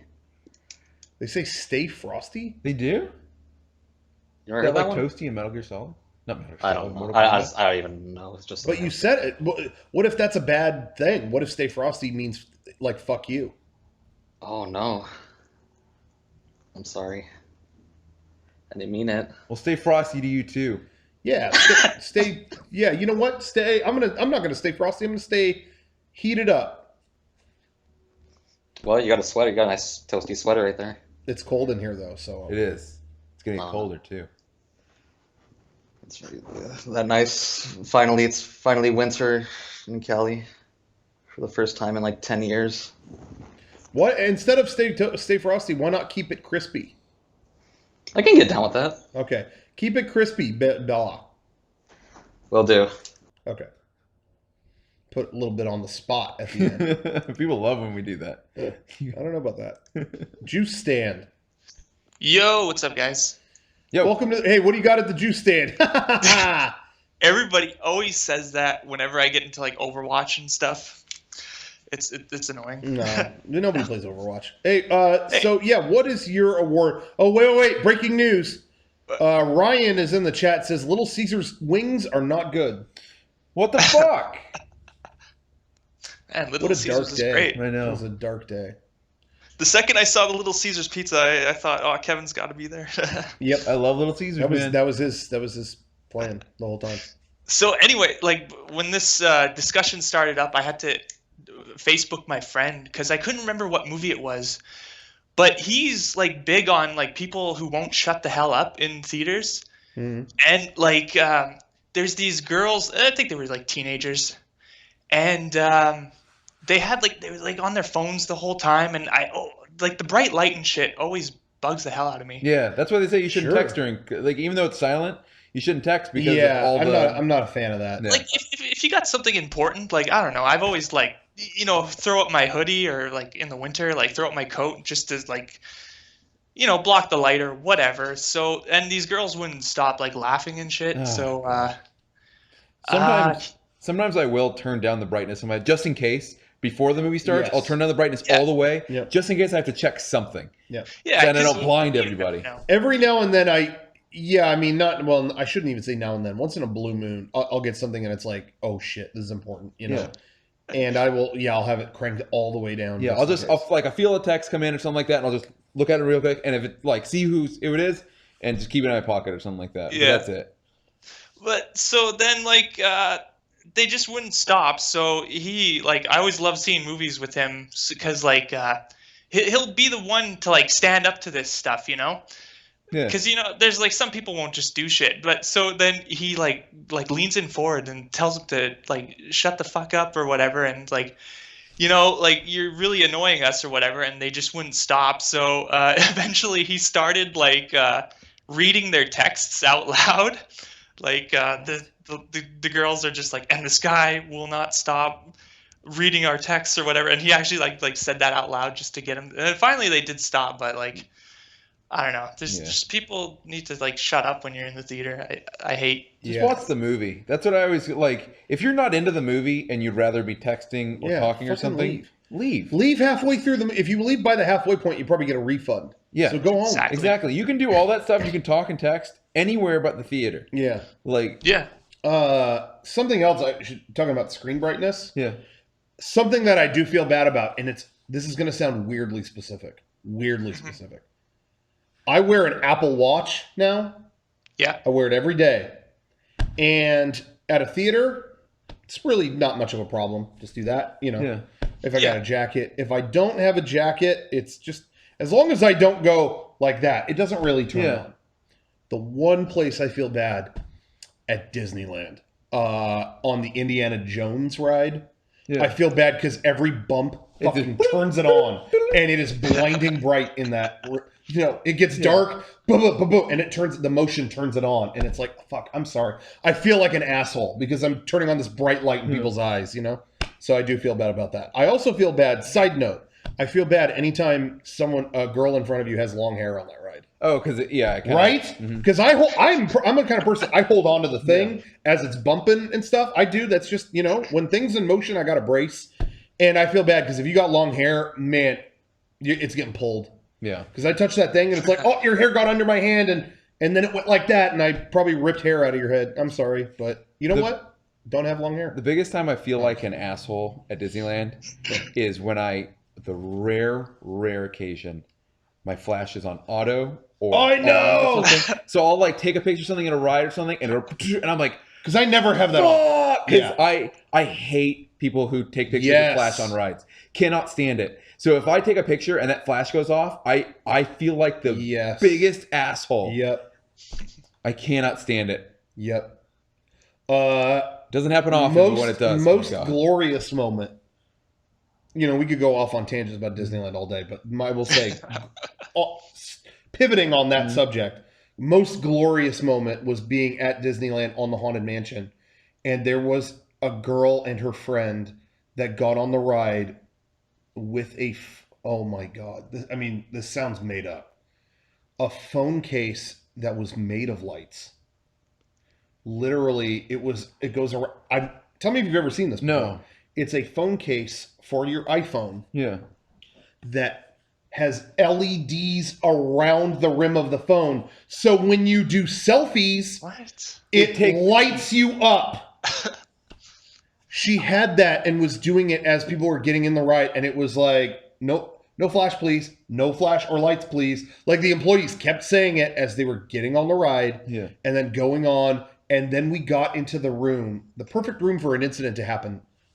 It is the seance room where all the cars are going around. That's a great room for something to happen because everyone is in a group facing each other. You're all going around one platform. And she turned that on. Yay! All right, hi, yay! And I wanted to yell because you're wrecking people's experience. Yeah. So I wanted to yell, but at the same time, it's Disneyland, and I don't feel good about raising the aggro. You know what I mean? Yeah. Expelling anger, it's like, there's kids and there's, and then someone yelled, "Turn that off!" And then as soon as someone did that, I felt like, oh, well, they already did it. Turn it off! I yelled that so loud that people were laughing around. And then everyone joined in. It became a chorus. Everyone in that circle yelled, "Turn it off!" And then she turned it off. And then everyone clapped. And it was like, oh, that was a fun moment. That was a great moment. Could have, didn't know how to escalate it, but the applause and everything, everyone was laughing about the situation. It was pretty fun. Why would you think that's okay, though? Why? How deluded are you as a person that you're sitting in an attraction that is categorized by its darkness, and you're sitting in there with a group, and you think you can turn a giant bright light on? Why would you think that? Yeah. How lost mentally are you that you think that's okay? Like, I don't. I guess it's, I know we're talking about Disney, but I guess it's seven shades of the same shit. It's an experience in the dark that is ruined by someone's disturbances. Yep. So I guess it's the same thing, But it's like, why would you think that it was? It just okay doesn't to register do for that? some people. Yeah. The staff talked to her at the end of the ride too. LED light or for your phone? I don't understand. Like for a phone case, I don't get it. I mean, if you want that in your day-to-day life, I ain't gonna stop you. Whatever. Yeah. Just like a selfie stick. Everyone raged about selfie sticks. Hey, if you want to have that on your day-to-day, I don't care. Like, dude, that's what. If that's what you're into, go for it. I ain't stopping you. When I saw someone walking down the street with a selfie stick, I think that's weird, but so what? Like, okay, whatever. It's a tool to take a picture. I don't give a shit. Yeah. But I was all for the ban at Disneyland when they banned those. Oh, yeah. Because I went to one fireworks show. Yeah, and had a big... 8 people went. Yep. And it's like, look at all the kids that are standing around me that can't see. I mean, I can't see. They have see. a GoPro in their face. I can't see, much less the children. And that's how I always think of the children. It's like, okay, I'm selfish. All right, fine. What about me? Sure. But if you're doing something that is a detriment to the enjoyment of children at Disneyland, that's extra. In the movie Home Alone 2, where she says good deeds on Christmas Eve count as double. Yeah. You do something that fucks with people at Disneyland, that's one thing. If you do stuff that fucks with kids at Disneyland, that's a double. That you've sinned. That's a 2x sin. Yep. And so when I saw that during the fireworks show, I was like, all right, ban these. Kids can't see. Ban them. Yep. And sure enough, they did. But also, it was a danger to people on the rides. Yeah. They were like selfie sticks on rides, and they're hitting stuff. And actually, on that subject, now you got me fucking started. Something that happened, I don't know if we ever talked about. I feel like you were gone, or you were in the UK. Yeah. I don't remember. But they experiment with shit all the time at Disney World. Disneyland, they don't really have the room to experiment that much. They'll try fucking, weird things in Florida that before they bring them here. Yeah. Because it's almost like, well, it's all a bunch of tourists here. If you do stuff that doesn't work at Disneyland, then people hear about it. Yeah. It gets rough. Because there's such a dedicated community around Disneyland. But Disney World in Florida, they try stuff. And one of the things they tried was the cabanas. Did we talk about that? You know about this? Vaguely, no. But they tried doing a thing. They've been trying all these things to kind of like, what's like a cool upsell? Like, here's, you're already going to the park, but here's an extra thing you could buy. In Florida, there are a couple dead zones in their Tomorrowland, and they set up cabanas in them. they like straight up like you go to Vegas, like poolside, there's like cabanas. Yeah. It's like that, cabanas with like misters in, at the front of it, and they put in like vintage Disneyland posters inside of them. Mm. But you go in, there's like lounge chairs, there's like a little fridge with drinks in it. It's basically you can pay to have a cabana for the day. Hey, at any point, take a break, go chill in the cabana. They bring you free drinks. It's a place to chill. Now that makes sense to me at a pool. Mhm. If you want to pay a little extra and have it by the pool. I've done that before in Vegas, and it's really nice because you can like go in the pool and then chill in your cabana. The mister's hitting you. That's actually where I played and beat Peace Walker on PSP. I was on vacation in Las Vegas, and that was the best vacation ever. Laying in my cabana, playing Peace Walker. Obviously, if you're going to play a PSP game, you want to go to the Vegas poolside. But anyway, whatever. So, like, it's really nice. Well, at Disney World, they were like $600. And again, you get all these perks for doing it, but it's like, do you need that bad? Like, Yeah. It kind of seemed. But also, it's kind of trashy to put tents on park property. Mm-hmm. Do you know what I mean? Like, Yeah. It just felt like. I don't know. Like they do have, Ryan is right. They have a lot more open space in Florida. So yeah, they couldn't get away with it at Disneyland, I don't think. Unless they put it extremely hidden away somewhere. But in Florida, people are going into Tomorrowland and seeing these tents, and it's like, it just kind of seems, I don't know what you think. That's stupid. I just kind of felt like, I get like, you want a place to get away, to rest. You're at a theme park all day, you want a place to rest. But I just feel like at that point, stay at a cool hotel. And just monorail it over, I don't know. I just feel like that seems a little unnecessary. Anyway, they just announced 2 days ago. All right, it's ending. We're not doing that. So it's like, oh, the experiment failed. Who was doing that? $600? Who was doing that? And there was a rumor they were going to try at Disneyland, but it's like, well, if you're spending that, like they would tuck them away. Like they were even talking. Like one of the rumors was like, on like the roof of a Adventureland building, so you can't even see it. It's like, I guess if you don't see it, maybe it's okay. But again, if it's that much money, stay at the fucking Grand Californian and go walk there. Yeah. I don't feel like it's as valuable in California. You could get to your hotel pretty quick from Disneyland. Anyway, the reason I bring it up is they ended it, and so everyone went, well, see, it wasn't popular. See, nobody wanted it. I have heard rumors from people behind the scenes, cast members. Mm-hmm. I've heard that they closed them for two reasons. One was, maybe the opinion of them wasn't too high. Yeah. But two, I heard that a guy took two girlfriends into one of those cabanas. I was gonna say that. Yeah. Enough said. Apparently, there was an incident that escalated how quickly they took the cabanas down. And it's funny because I wouldn't have even. It's Disney, and so I think. It's all Disney to me. Yeah. So I wouldn't have even had anything racy in my mind. Mm-hmm. Like the cabanas, I never would have even thought that would happen. Yeah. You know what I mean? But you can close them up.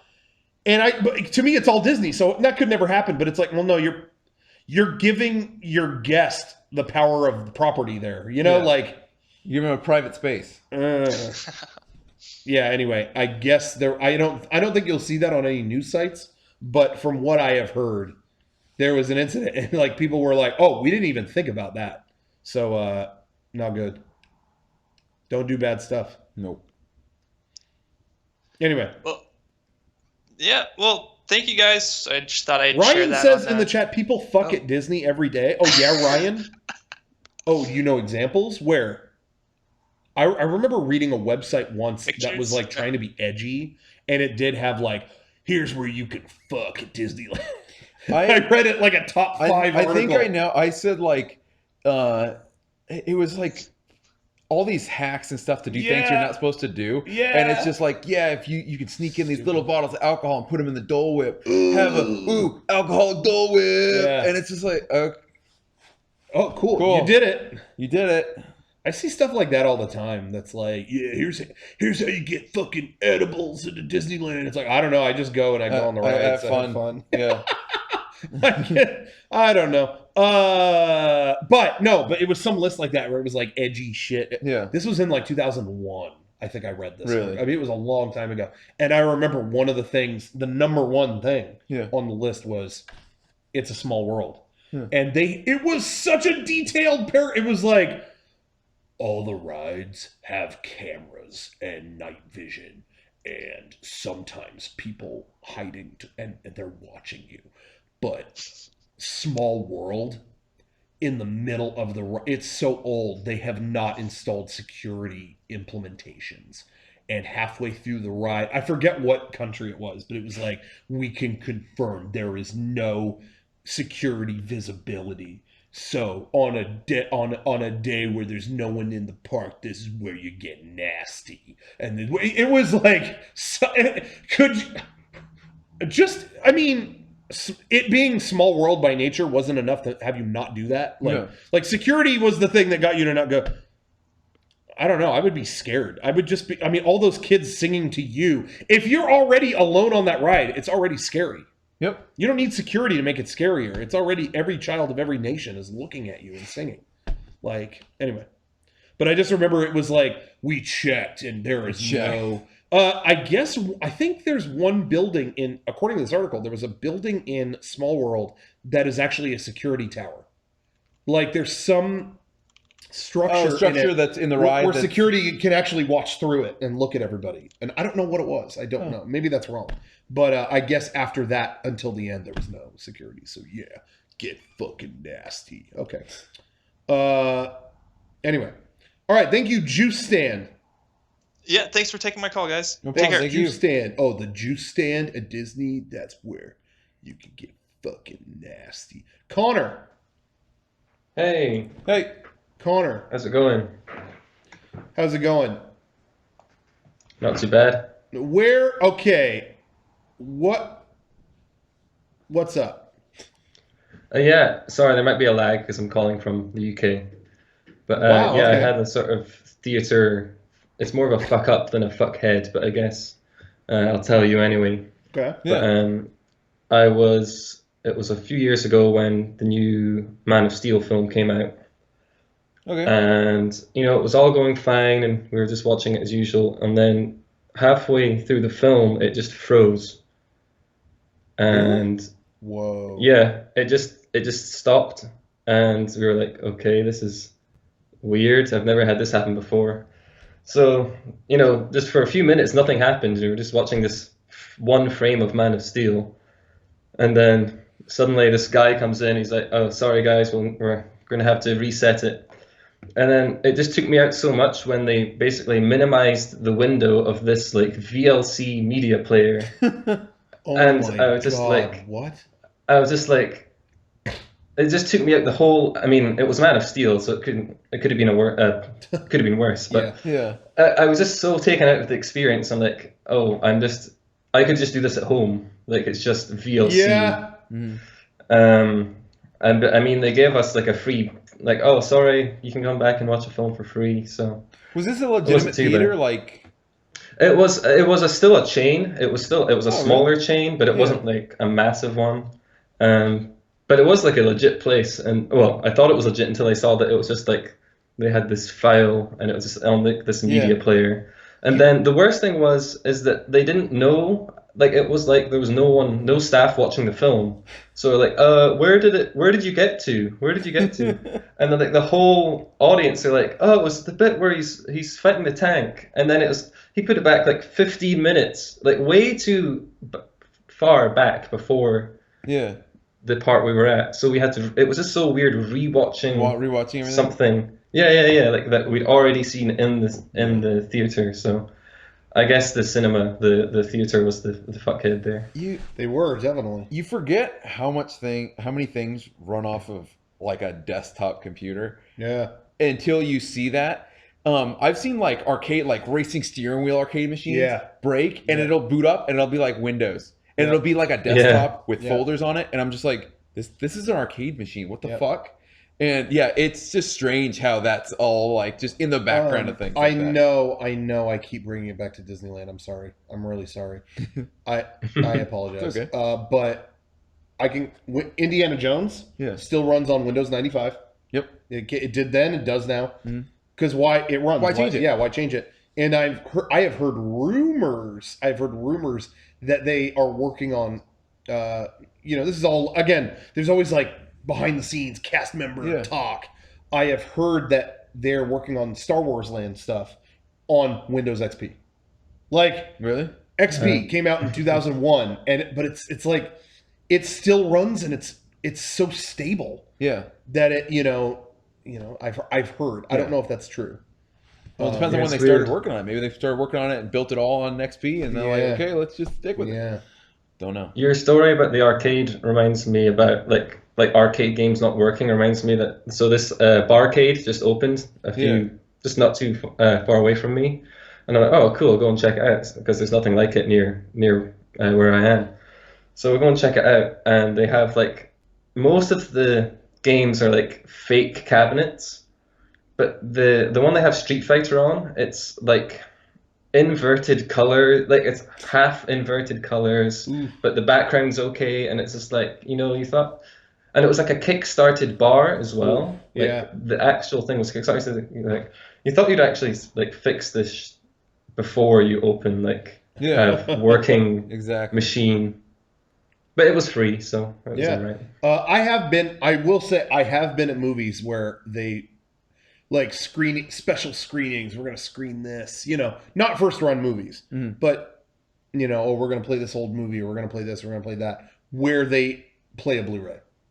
I have been to that. Yeah. Where at the beginning you saw BDR play, and it's like, that's what we're watching on Blu-ray? Because at that point, I do feel like, just give me the Bluray, I'll go home. Exactly. And plus, you're watching on a giant screen. It's like, oh, Blu-ray is not meant to be blown up this big. No.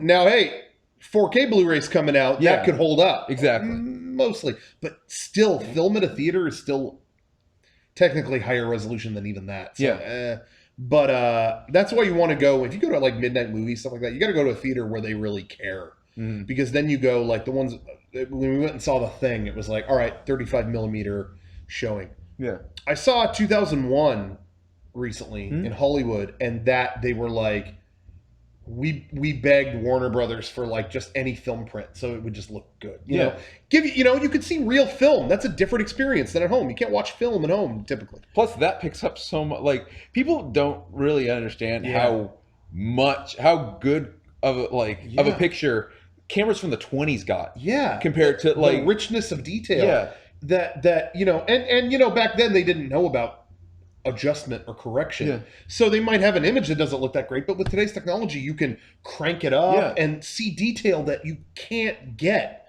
in even a digital image, So anyway, whatever. So film's incredible. But that 2001 thing was cool because they said we bugged Warner Brothers constantly up until the screening to get a print. And then just 2 days ago they said, actually, the reason why we haven't responded is we just finished cleaning up a 70 millimeter new print of the movie. Awesome. Nice. Do you want to be the first to show it? Fuck yeah. That was the best. I mean, Kevin, that fucking movie, I feel like I went to space. It was so big. Yeah. It was so giant. 7 millimeters IMAX. Detail.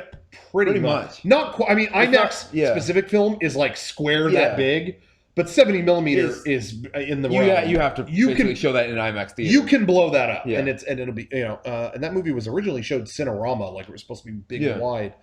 But anyway, it was so fucking big.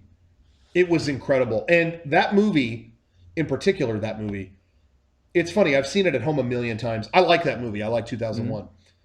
But seeing it in that theater, it was like it left being a movie and it was an experience. And that sounds corny, but it was almost like that was your whole evening. Because that movie's like 3.5 hours. Yeah.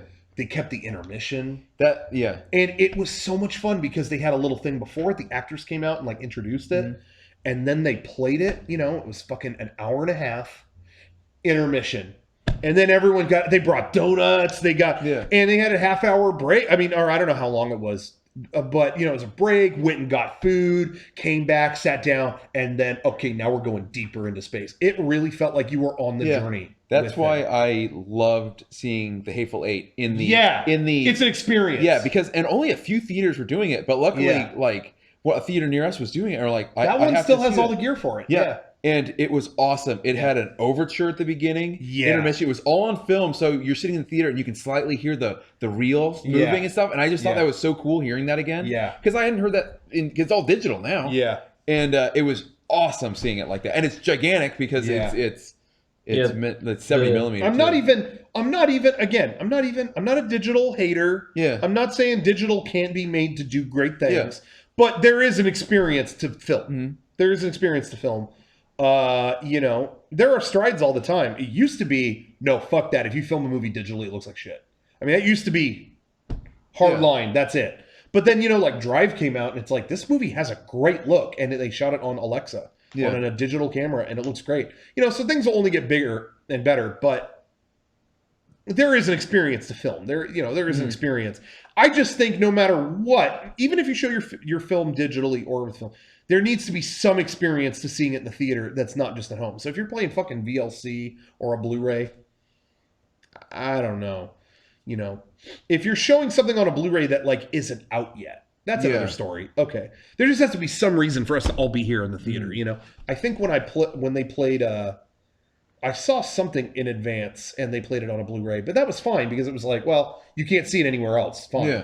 You know, I've been to a couple like anime screenings and they showed it something like ahead of time, and it's like, all right, well, you know, if you can't see it anywhere else, so be it. This is the best quality version I know of. You know, so that's fine, I guess. Yeah, but the first time I saw 2001 was in a theater. Oh, and cool. Yeah, like they took it so seriously. Like before we had like a little paragraph handed it to us, like the history of the film and stuff. And like I remember like watching it with a friend after, like you need to, because they hadn't seen it. And like I was just the whole time I was like, I wish you could have seen this in the theater. Like it was just a completely different experience. Yeah. And I didn't know about like the third act of that film. I didn't know what that was. So like sitting for the first time in the theater watching it and just not really knowing what the fuck was going on was just like, it was so cool.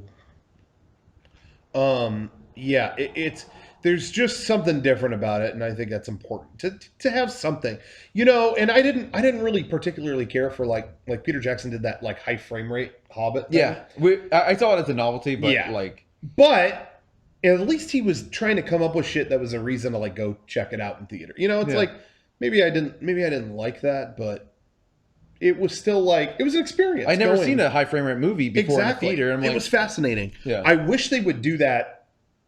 I think that format, the high frame rate, works so good for real shit. I didn't think it worked for The Hobbit. Yeah. The Hobbit, I like the cinematic look. Give me 24 frames a second. Yeah. But man, if they played like Planet Earth in the theaters, with that, it look realistic. That's the one thing that 4K Blu-ray coming up can do is 60 frames a second. Ooh. And I think if they can do that, rumor has it. I don't know if they have or they're about to, but rumor has it they're about to announce Planet Earth 2 4K Blu-ray. Oh yeah, I'm sure that's going to come. I might jump in on that. If they do that, I might like. I've got the Xbox that can play them now. I might look at TVs if that starts happening, because that's something that would be incredible. Oh yeah. So yeah. Anyway. Yeah, that would be awesome. Anyway, thank you very much, guys, and have a nice evening. Thank you for your call. I thought I heard Garrett coming in. I did too, but I ain't seeing him. So, onward we go. Chef Seth. I think he just came in through the front door. Yep. He came in through the back door office. Hey, what's up, guys? Sorry about that. No problem. How's it going?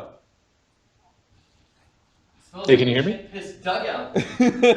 Smells like a shit piss dugout. Hey, Garrett. Yeah. There is some of the best, highest quality pizza you can have. Yeah. What do you got there? Free. Hey, if you thought pizza wasn't enough, pizza's not enough. Brian, same for you. If you want pizza, but pizza's just not like enough for you, and you wish there was cheese and pepperoni also in the crust, we got the pizza for you.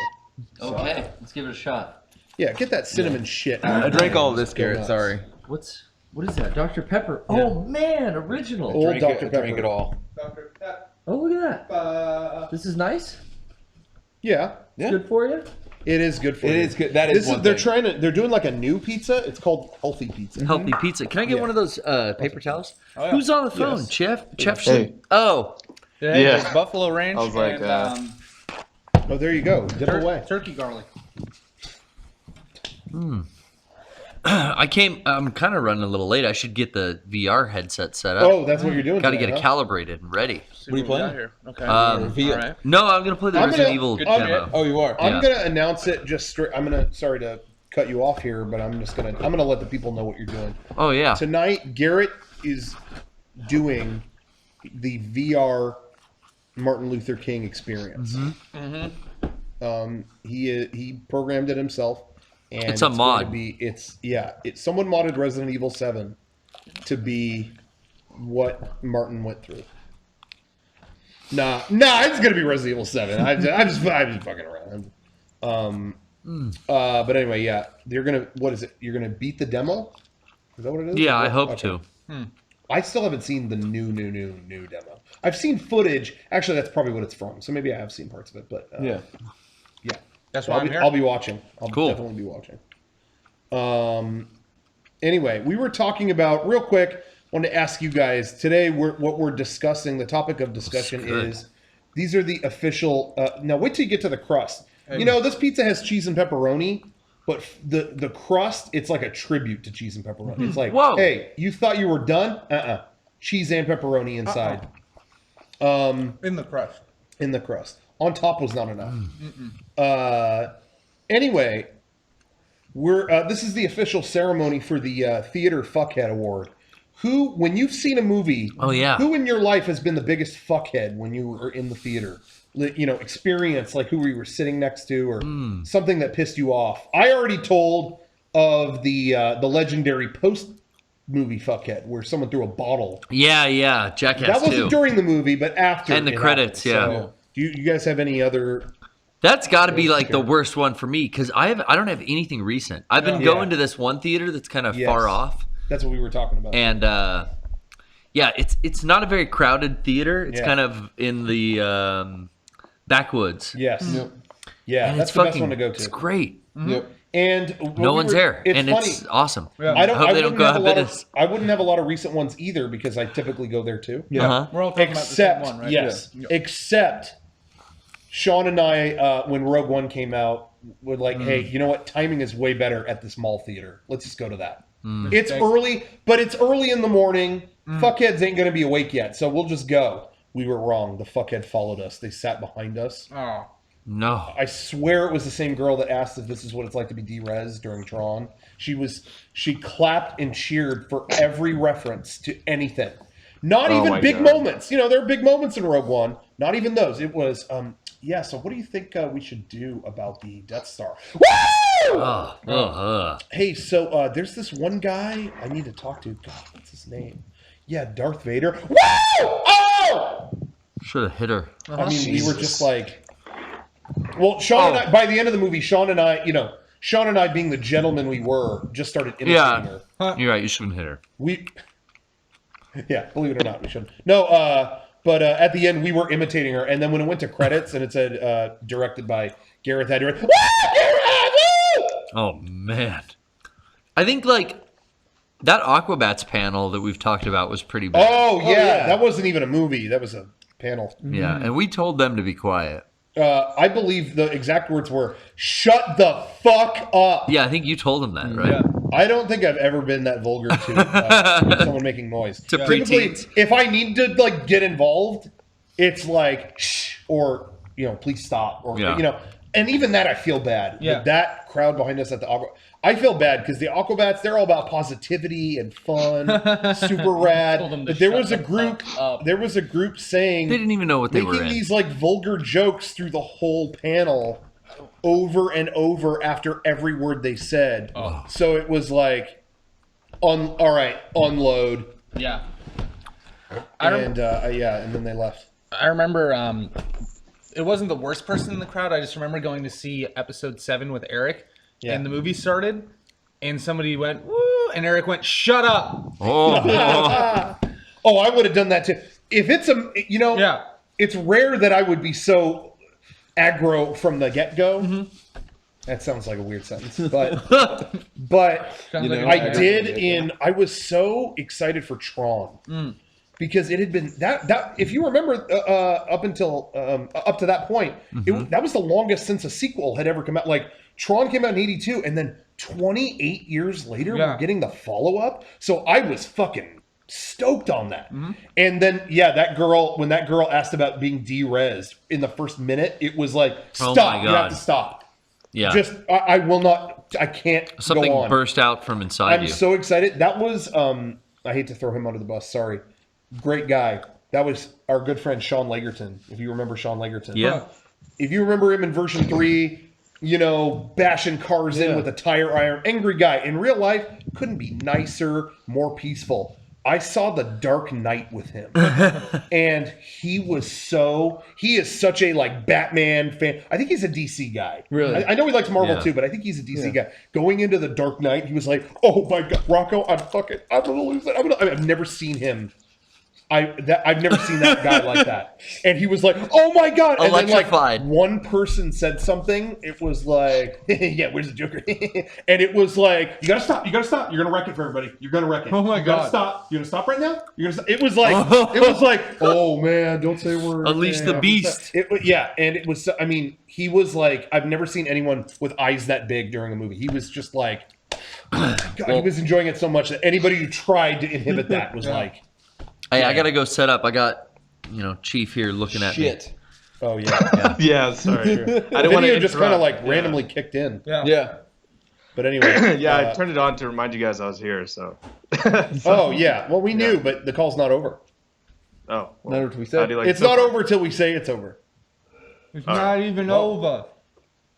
But yeah, speaking of theater fuckheads, I went to Force Awakens, and it showed the dichotomy because it was it was opening day, and there's a kid there, and she was asking her parents what she's like, oh, is that Luke Skywalker and stuff, and I didn't mind that at all. I thought it was it was kind of cute, you know, she's experiencing Star Wars, and then there was this other kid. I went to watch Rogue One, and thankfully I had already seen it, but this kid would not stop clapping and yelling out the names of every single reference or character in the movie.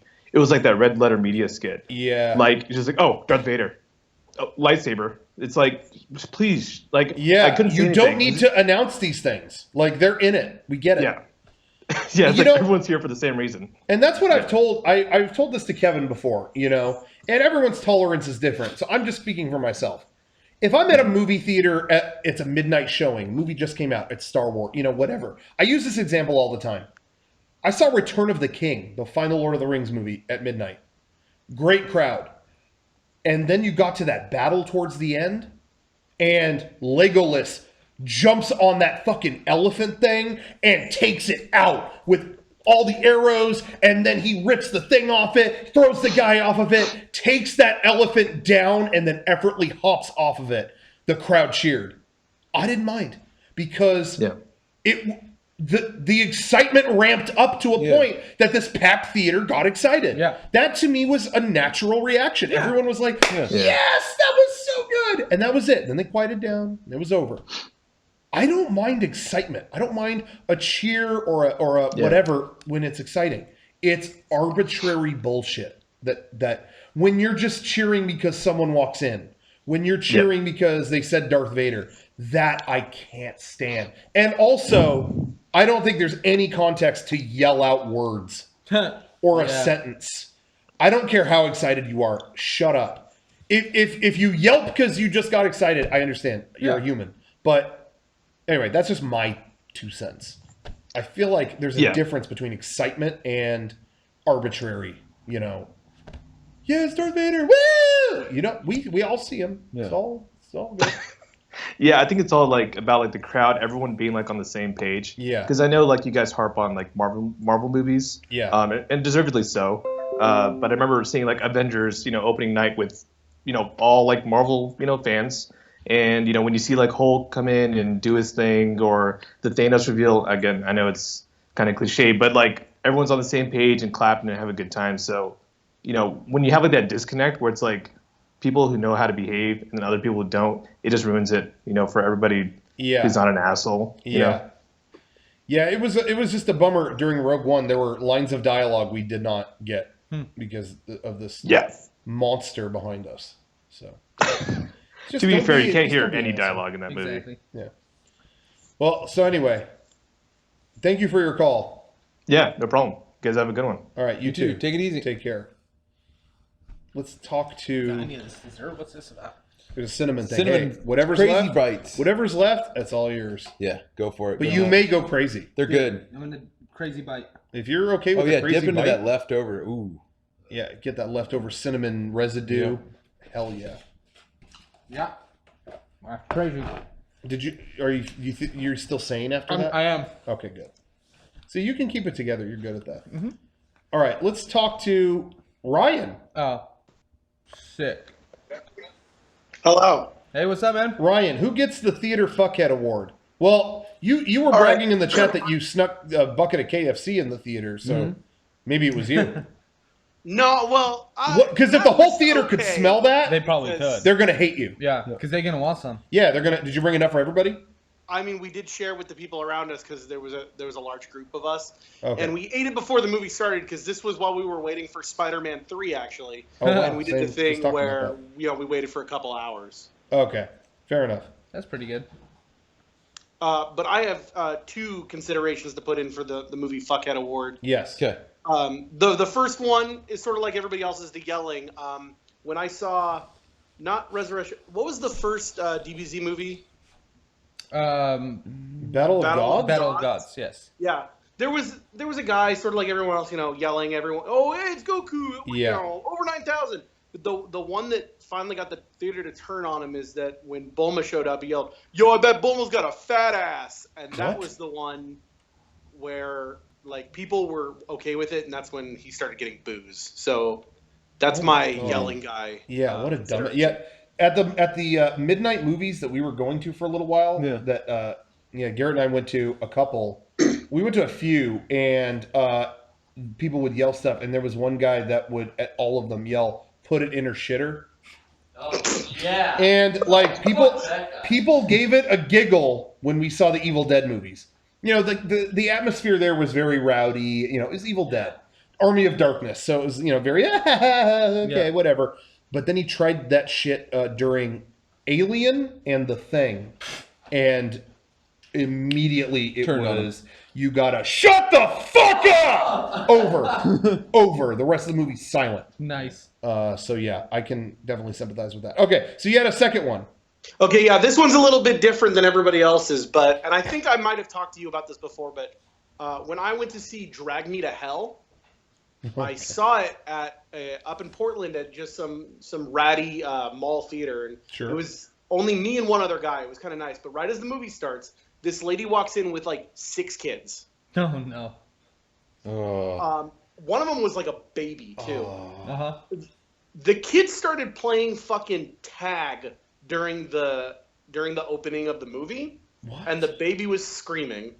Oh my god. I nicely was just like, "Ma'am, can you do something?" She starts yelling at me in another language. What? I immediately was like, "All right, I don't want to deal with this." It was the only time I've ever like tattled on somebody in a theater, like went out and told the staff. There should be a bunch of kids in there anyway. Yeah. Drag Me to Hell is R-rated? Oh yeah. Yeah. Very R-rated. Yeah. Did you say, "Ma'am, I'm gonna drag you to hell"? You should have. I don't think she would have understood me. Oh, okay. But anyway, I would have. That's pretty bad. Yeah. I mean, if you got a ton of kids in a rated R movie, all doing something like, I've said this definitely in the past, so I'm not going into it that much, but one of the funniest theater experiences for me to this day is still the girl with the dragon tattoo and a guy brought like 5, 6-year-old kids. That was great. They were actually fairly well-behaved kids, but to see them, I mean, that movie was not even in the realm of being appropriate. And there is a rape in that movie. Nice. There is a violent sexual assault in that movie. I mean, that was pretty fucked up to show that to kids. And they were, I mean, the whole thing was like, Daddy, what is this? Daddy.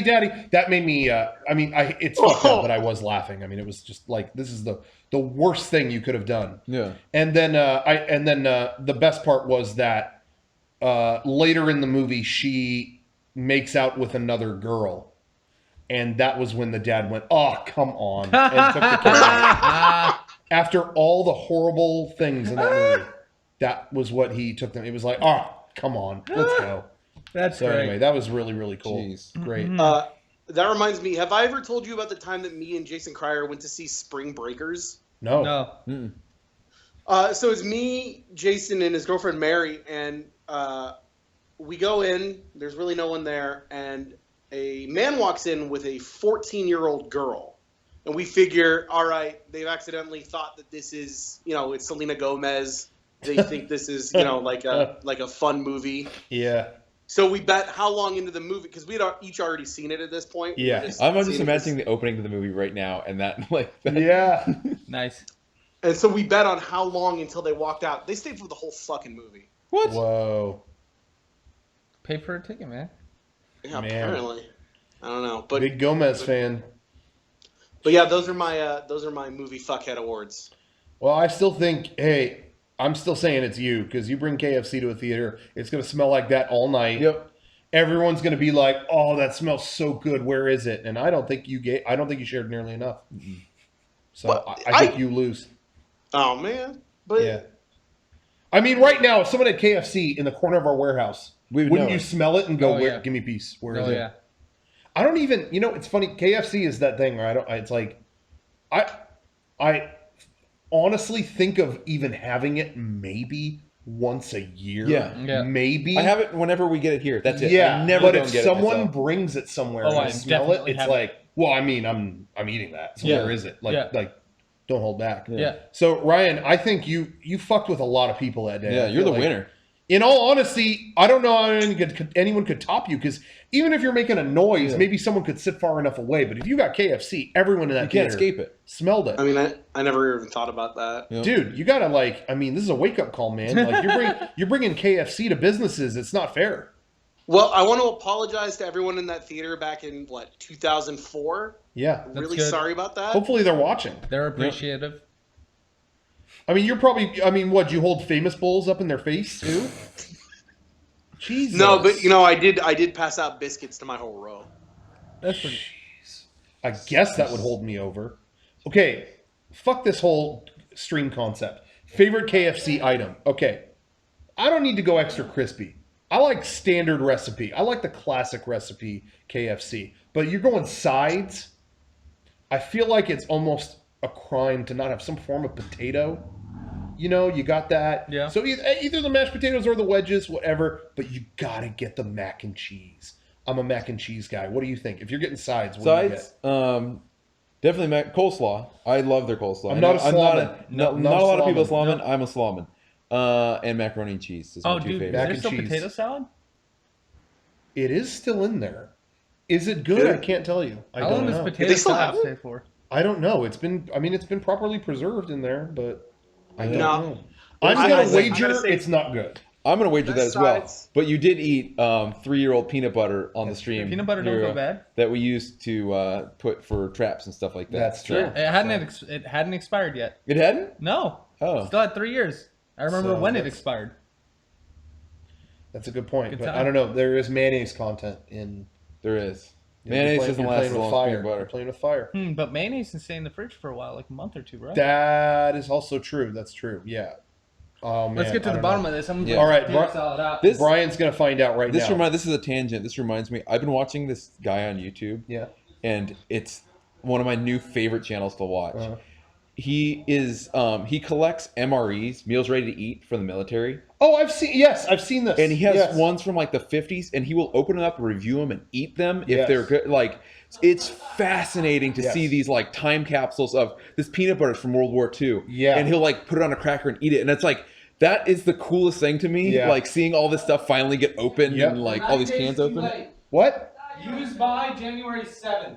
9 days too Ah, late. you're good. Okay, so now, so everybody at home, Good. this food expired according to this 9 days ago. But is that Now, here's- open after you open it? Yes. Or is that sealed? Is that the completely? expiration date? Because or is sometimes it they the go after you sell-by open it, date? used within 2 weeks or 3 weeks. It says keep refrigerated. We have kept that refrigerated. Now, for I think it's straight up the expiration Product date. best if consumed within 7 days of opening. Yep. Best. So, but here's the thing. Didn't say you're gonna get sick. Now, here's the thing, though. There's always an arbitrary time where, like, these food companies do put sometimes dates, and it's like, it's fine even a couple weeks after. Or, Exactly. that does happen. So you have to factor that in. I don't ever throw anything like, oh, this is the day after. Oh, throw it away. Yeah, no. exactly. So I don't know. There's like a watery. There's a watery? Well, pour it off. Then it's good. I'm not eating it. Break through the seal. There are some things that might be funny, like, oh, it's going to expire. Like if it was chips. Yeah. But when it's those ingredients and that goes wrong, you feel it. Oh yeah. Or like seafood. You don't want to fuck with that. God, no. You don't want to expire. I had shrimp that might have been slightly too old. Oh no. One time, and it was like a nightmare. It was the only time. Yeah, that was the only Yeah, time. the last I was time. I was like one of those sprinklers. Just both ends, just geysering, just fucking rotating. I think I was staying in Vegas at the time, and it was like the bathtub was in front of me, the toilet behind me, and both were just getting fed. Anyway, all right, Ryan, thank you very much. KFC to shitting and vomiting. Oh yeah, but let's rewind it. Forget I said that. All right, KFC, you're getting sides. So what's your I vote? do baked beans and Baked potato beans? wedges. Yep. Potato wedges are good. Are KFC's baked beans good? I can't. I've never tell had you. them. Baked beans are always good. Really? Are you slamming like me? Hell yeah. Do you like slaw? I'm gonna take a couple cans of baked beans home with me. I know. Oh, they're- absolutely. Please do. I'm gonna actually. take all of them We actually. got tons. I like those baked beans, but I've been gross since the podcast. Yeah. They're good. Like, No, I'm Yeah. taking them. You like them baked beans? yeah. I'm gonna take them. Here you go. Thank you. Hey, Coming home you with guys want to see a magic trick? Yeah. Hell yeah. I can make Rocco curse. You can? Yep. Hey, did you bring the iPad? Ah, fuck. Shit, dude. I'm sorry, dude. I'm really sorry. He needs that every week, and I don't fucking bring it. I'm so sorry. That's so fucking funny. I'm sorry, Garrett.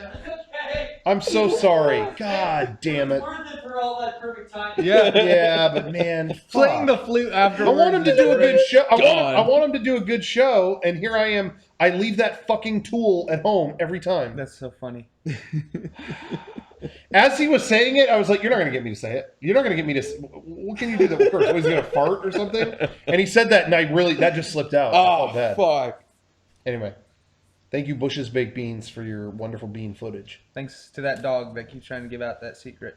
They need to. I fucking hate that dog. Yeah, they need to do a commercial that ends it. Yeah. Where the dog goes, "Hey everybody, it's sugar. It's 2 pounds of sugar. It's this. It's this. Did you just give out the secret recipe? Yeah, I fucking did. It's fucking over.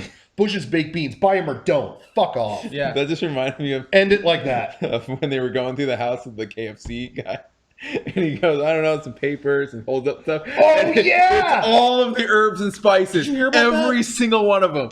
The guy who's in like the guy who's like heir to the KFC, Yeah. whatever, did an interview at his house, and he showed like, here's all the old stuff they gave me, and he flips through stuff, and people have like paused it, and it's like that's their recipe. Yeah.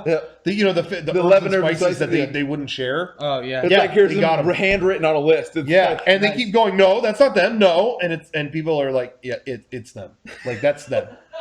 That's hilarious. I'm waiting for that to happen with Coke. yeah. That was the goofiest thing, was going to Atlanta, and there's the Coke headquarters, and they had a museum, and then they bring you, do you want to go, there's the vault. That's Yeah. the only place in the world that has the recipe for Coca-Cola, the official final recipe. It's on paper in there. Okay, and not even thinking, we went to the exhibit, and they take you into a room. It's like the fucking Haunted Mansion. They take you into a round room, and then they close the doors. And then the doors like go flush to the wall. So it's just a round wall behind whoa. you. There's no doors. And then it's like they're pouring it's like you're in a glass of Coke. Yeah. They're pouring it, and the levels are rising around you, like like you're in a glass of soda. This and then is you in hear Vegas? Jeff Bridges. No, this is Atlanta. Atlanta. Then you hear Okay. Jeff Bridges' voice come in. Coca-Cola, you've been refreshed for so long. Right now, you're at the core of the most refreshing beverage ever. But how is it made? And then it shows all this Da Vinci Code like imagery. What the formula at any given point was held by two people who each held half. It was never in the same place, except in our vault, which is before you now. The wall parts and a vault comes out. And it's, I mean, dry ice. The fuck? Everywhere. The vault that holds the formula. It's behind a velvet rope, or like no, it just comes back. Yeah, there is a rope in front of it, Yeah. and the vault like comes out. There it is, and we're like, "Fuck yeah, this is cool." Thanks for coming, everybody. Goodbye. Dun, dun, dun, dun, and the exit opens. It's like, I don't know what I thought would happen. Did That you they would show it to us, but they're not. That was it. There was they show you the vault, and then they go bye, and it was like, oh, okay. Did you ever see the Birthday Boys skit? I don't think so. They did an About that? episode. Oh, Did yeah. you ever see the Birthday Boys I've heard of them, but I show? haven't seen It it. You guys was should Bob watch it. Odenkirk produced it. Yeah. And really it funny. yeah, it was On really good. I Netflix. think it's on Netflix. Yeah, I saw some of it. and I Eric liked showed it to me. Yeah. And there's reoccurring stuff throughout this one episode, but they keep playing into the two guys that own the Coke. Oh, really? That was in there? Yeah. There's a skit where they both have I won't give it away or whatever, but they both have the recipe, and they're not supposed to be in the same place. Huh. But they keep ending up at the same place together, and the interviewer starts freaking out. But it goes on throughout the episode with other brands and How other funny. secrets. Yeah, I didn't know they did that. That's the only reason I knew about Coke having two. How funny. Was like from some sketch. They make a huge deal about it in that museum. Oh, the really? Coke museum. It's like, yeah. But I was going to say, somebody in the chat said, well, then how do they make the Coke formula? I actually watched a special about that. They have that, like, how stuff works. They still use cocoa leaves. Well, how they make it on a mass production level Mm-hmm. is the factory that does everything, mixes it, bottles it, whatever. They still get every month a truck that comes in, and they bring a hose, and it has it's like I think it's in powder form. Mm-hmm. It's a byproduct. It's the major flavoring of the whole thing.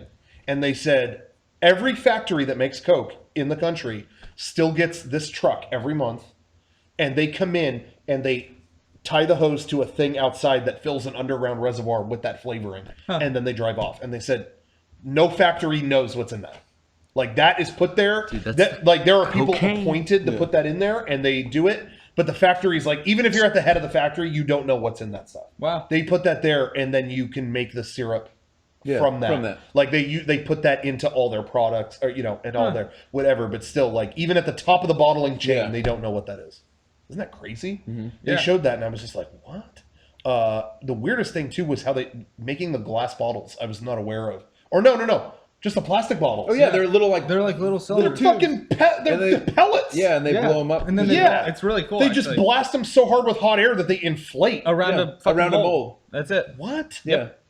Like Pretty nuts. you would just, I don't know. I just didn't think it was that. What? No. So? Yeah.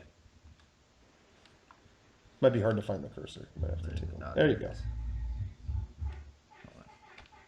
I'm hearing air horns in there. Not moving. Yeah. Oh, right on time. Sorry, Ryan. There you go. Thank you. So yeah, you were it was saying worth about blowing the Coke bottles? No, anyway, yeah. Blowing for Coke. I was. Anyway, that special, that was like, I could have watched that for like 7. I love shit like that. Yeah. How does Factory it work? stuff? How do we make it? How do How you it's whatever? made was Oh, that great could have been. show. It was an hour long, and I was like, this could be 6 hours. Oh, Show seriously. me every step. Production line, stuff like when that. they had How It's Made and all that stuff on Netflix, I would just I loved Yeah. go through I it. love stuff like that. The making of things you take for granted. Yeah. Like just ordinary. How did they make the bottle? How did they make this? How did they make that? I love that stuff. Yeah, me too. That was actually a cool part of the Coke factory too, or being there was you did get to walk through it, like that's as they were bottling it and whatever, and you got to go through you got to go through every step of it. So here's where you get the stuff. Here's how to fill it. Here's the bottle thing. Here's all that. That's awesome. They were doing glass bottles there. Yeah. Oh, awesome. And then at the very end was the end of production. This is where we package it, and it would come off the thing, and you got to keep it. Oh, that's really Like cool. it was like awesome. you got to watch that bottle go through the entire thing, and at the end it was like, now it's yours. Oh, that's But really it was like, oh, I don't want to drink it. Yeah. I saw it go through the whole. It was almost like a puppy. You know, but it I'm was so like thirsty. I saw everything it went through. Yeah. Oh, I don't want to drink it. And then then you go out in the Atlanta sun. Oh, fuck it. Yep. Yeah. We have a Coke factory here, don't we? We have It's right by the freeway. Yeah, it's like a bottling plant at Yeah. least. Yeah. One up in Oceanside too. Really? I used to work across the street from it. They Oh, no just kidding. expanded, I knew someone who worked at that one. Yeah. By The one freeway. up by the 94. Yeah. Yes, and I was told by them that they have. Oh, the up in the attic or like the mics. They have a big room in there with fucked up bottles. This is just what I've heard from them. They have a room full of fucked up bottles, meaning or cans, whatever. Yeah. But meaning, if somebody found like, oh, I found a bug in a bottle. I found part of a mouse in a bottle. Shit like that. They have an attic full of that stuff, and it's like, why would they keep that? Why? And they said the reason they keep it. This is hush hush. Coke secrets. They keep all that because when that happens to them, the first thing that people do is they call Coca-Cola. I found a rat in my soda. Coca-Cola has people hired to, their job is to get that from them, because people think, Coca-Cola goes, well, can we see it? And then at that point they don't give it back. They go, okay, well, we've got it. Well, we'll send you here's a $100 gift card, or something like that. Yeah. You know what I mean? Yeah. The proof is gone. Because that way the proof is gone, and in court it won't hold up. Because at that point, oh yeah, we took the they gave us the bottle, so yeah, we just we gave them a gift card, and they said that was fine. So they don't have a case at that point. Yeah. If they get that bottle from them, the odds of a lawsuit going through are way lower. If they maintain the bottle, then they have something that they and their lawyer can hold on to, like, look what's in here, and that can be observed and brought to a court of law and whatever. But if Coke takes it, it's like, no, you gave it to us and we gave you an exchange, so we're done. It kind of like, it's almost set. It's kind of a dirty trick. Yeah. And they keep it in their attic because even throwing it away, it could be found again. So they keep it in their possession so that, hey, something went wrong. Well, we own that secret now, nobody else. So interesting. Very interesting. If true, but I think it's true. I think so too. The person that I know would have no reason to make that up. No, it makes a lot of sense. Like, I remember at when I worked in a department store, and sometimes people would get their garments like that they're wearing stuck in the escalator. Oh. And they'd be like, we'll take you to the whatever department, men's, women's, whatever, and you pick something out. Part of them picking something out is we're offering you a reimbursement for whatever your issues are. And when you accept it, then that's it. You no longer Problem have solved. Yeah. It's like, we took care of you. We took care of you. You accepted that. Like, you have no more case. If it was bigger, you should have escalated it at the time. Yeah. But you took compensation here. Exactly. It really goes against them if there's ever a case. Yeah. That's super smart. It's 100%. That's why it's super smart that Disney does what they do. Yeah. Because at their parks, anything goes wrong, they'll give you whatever you want. Yeah. And it just keeps people happy because it's cheaper to keep people happy. Yeah. Hey, would it make this guy happy if we just gave him this jacket? Yes. It's way cheaper to do that than to go into a lawsuit or go into, some kind of whatever. Like, people are crazy. They'll sue over whatever. Yeah. So anyway, interesting. Let's talk to. It's almost time. For the poorly played stream, ladies and gentlemen. Let's take one last call. Who should we talk to? Joey.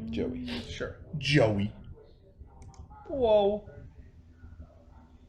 Hello. Yo. How's it going? Joey. What's even What's the up? question at this point? Joey.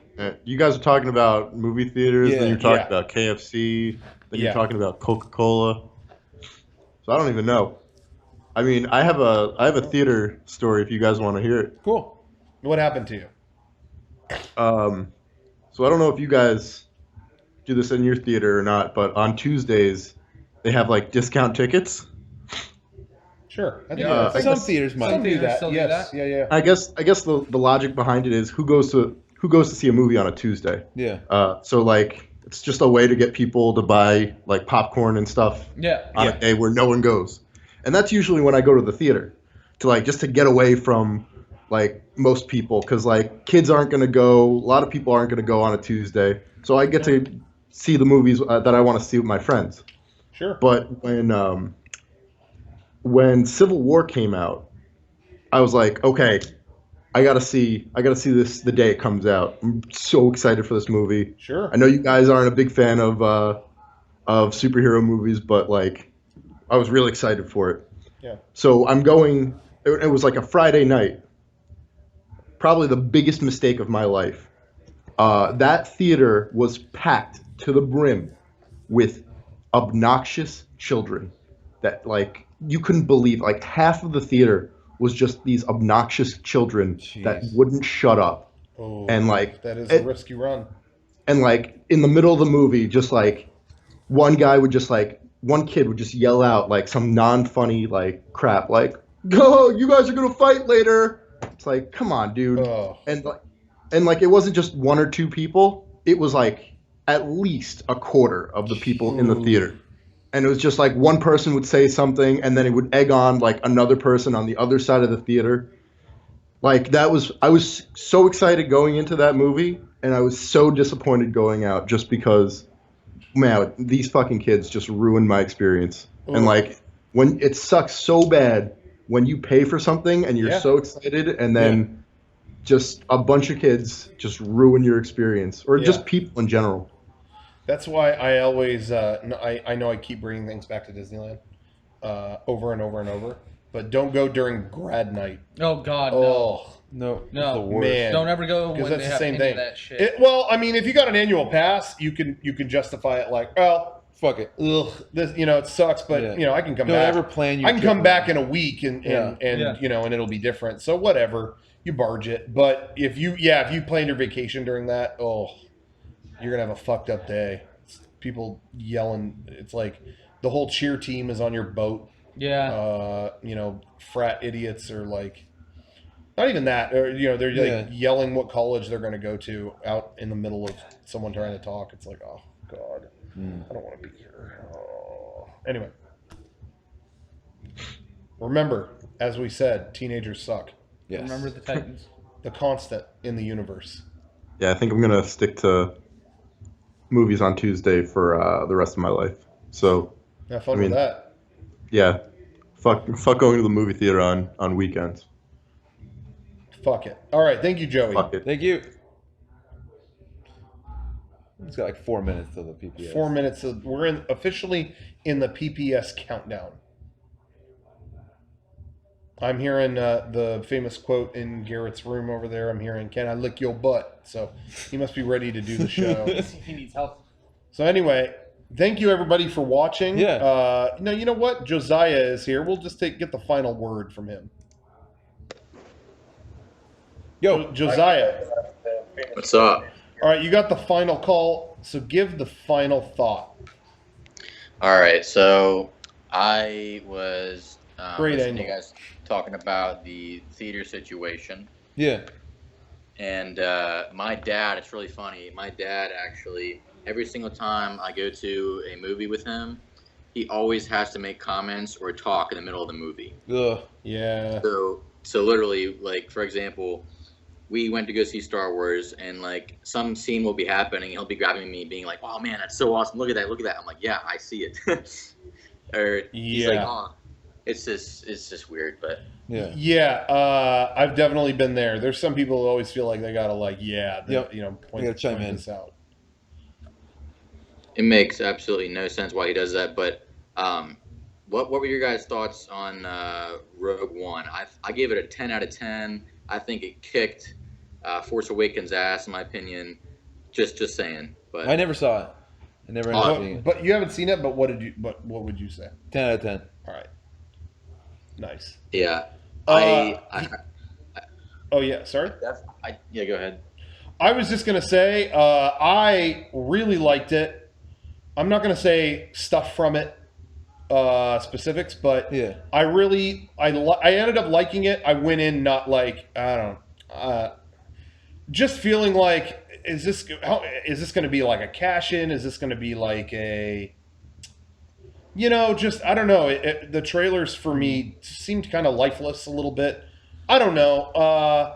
We'll see. And then I saw it and I actually really enjoyed it. My personal opinion, I don't know. I'm not going to say, how I feel about it is it was an expanded universe book on screen, good and bad. I feel like this movie had a meatier story than The Force Awakens. Force Awakens was a little unsubstantial in the story department. However, The Force Awakens has it beat in character. So it just depends on what you like more. The Force Awakens has amazing characters. I love the characters. I don't really love any of the characters in Rogue One, but they were fun to watch because the story was exciting. So I kind of look at it two different ways. Now, if they can get episode 8 to have good story and characters, you got the perfect movie. Exactly. Just like Transformers 2, the perfect movie. No, but you know what I mean? So yeah, for embarking on new Star Wars, which is kind of a delicate thing, I don't think either of these movies has been too bad. I still probably like The Force Awakens more, to be honest, just because it gave me people I love in it. Yeah. And even though the story was not very substantial, it was kind of a New Hope remix, okay, whatever, it still gave me, I still like really fucking love those people and I feel for them. And Rogue One, I don't, not so much, but it was still a really fun story. And that's what it was. It was Rogue One, a Star Wars story. Yeah. It was like I got a fucking episode of The Twilight Zone in the Star Wars universe, and it was just there and over. So I have some issues with it, more specific maybe, that I could talk about, or even things I liked that I could go on about, but I don't want to spoil it. Right. That's what I think. Yeah. But my brother bought a bunch of your guys' DVDs. I think he has almost all of them. And I had never seen any of them. And so over Christmas break, I literally spent all of my Christmas break watching every single DVD, every single clip. It took us days and days. Oh my god. Awesome. Hilarious. So you're fucking sick of Mega 64 at this point. I don't ever get sick of you guys. I watch your videos every single day. Damn. Special years, man. You're gonna hit a wall soon. Pretty soon you're gonna resent the shit out of us. But one last thing I was gonna say. On one of the videos, I can't put my finger on which one it was. You prank called a bunch of stores. So it's probably Walmart was one, GameStop was another one, and you were complaining about Super Smash Brothers Brawl, I think it was, not coming out when it was supposed to. And you were just annihilated this woman. You were calling her a bitch, and it was so funny because you were just like basically saying, why isn't the game coming out? I had people coming over to my house to play the game, and you guys are not selling it. And that really made me think about this podcast I watched called Phone Losers of America. You guys ever heard of that? No. Okay, I would encourage you guys to check that out. They're called Phone Losers of America. They're this guy prank calls people. Funniest prank calls I've ever heard.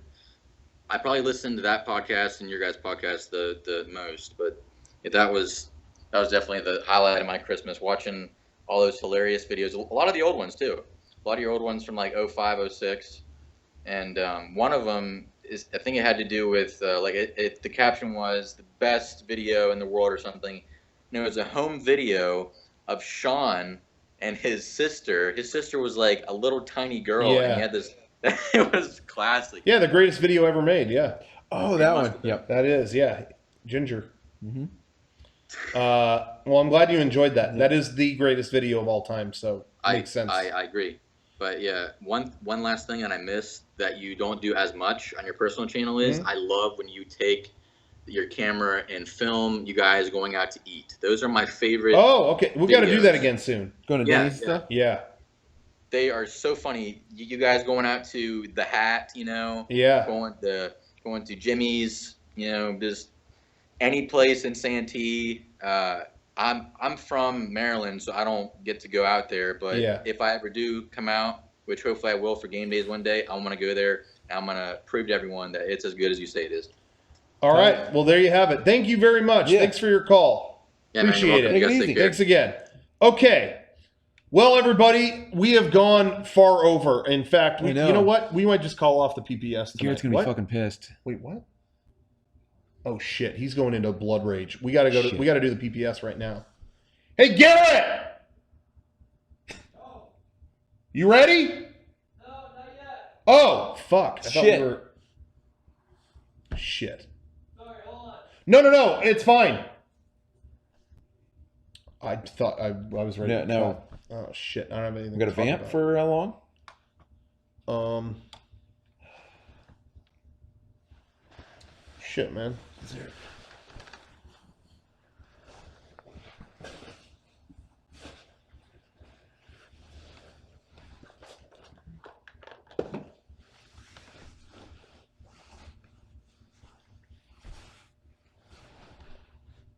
Fuck. Should have warned us he wasn't going to be ready. Yeah, shit.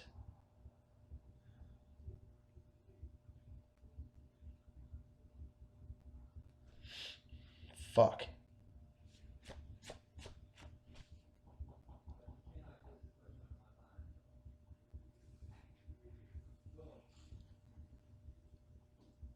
Okay, you can take it down. Oh, okay. Thank Kill God. it. Woo, fuck, dude. Kill it!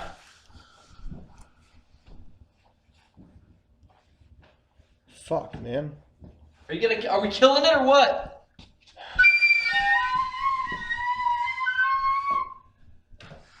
Fuck.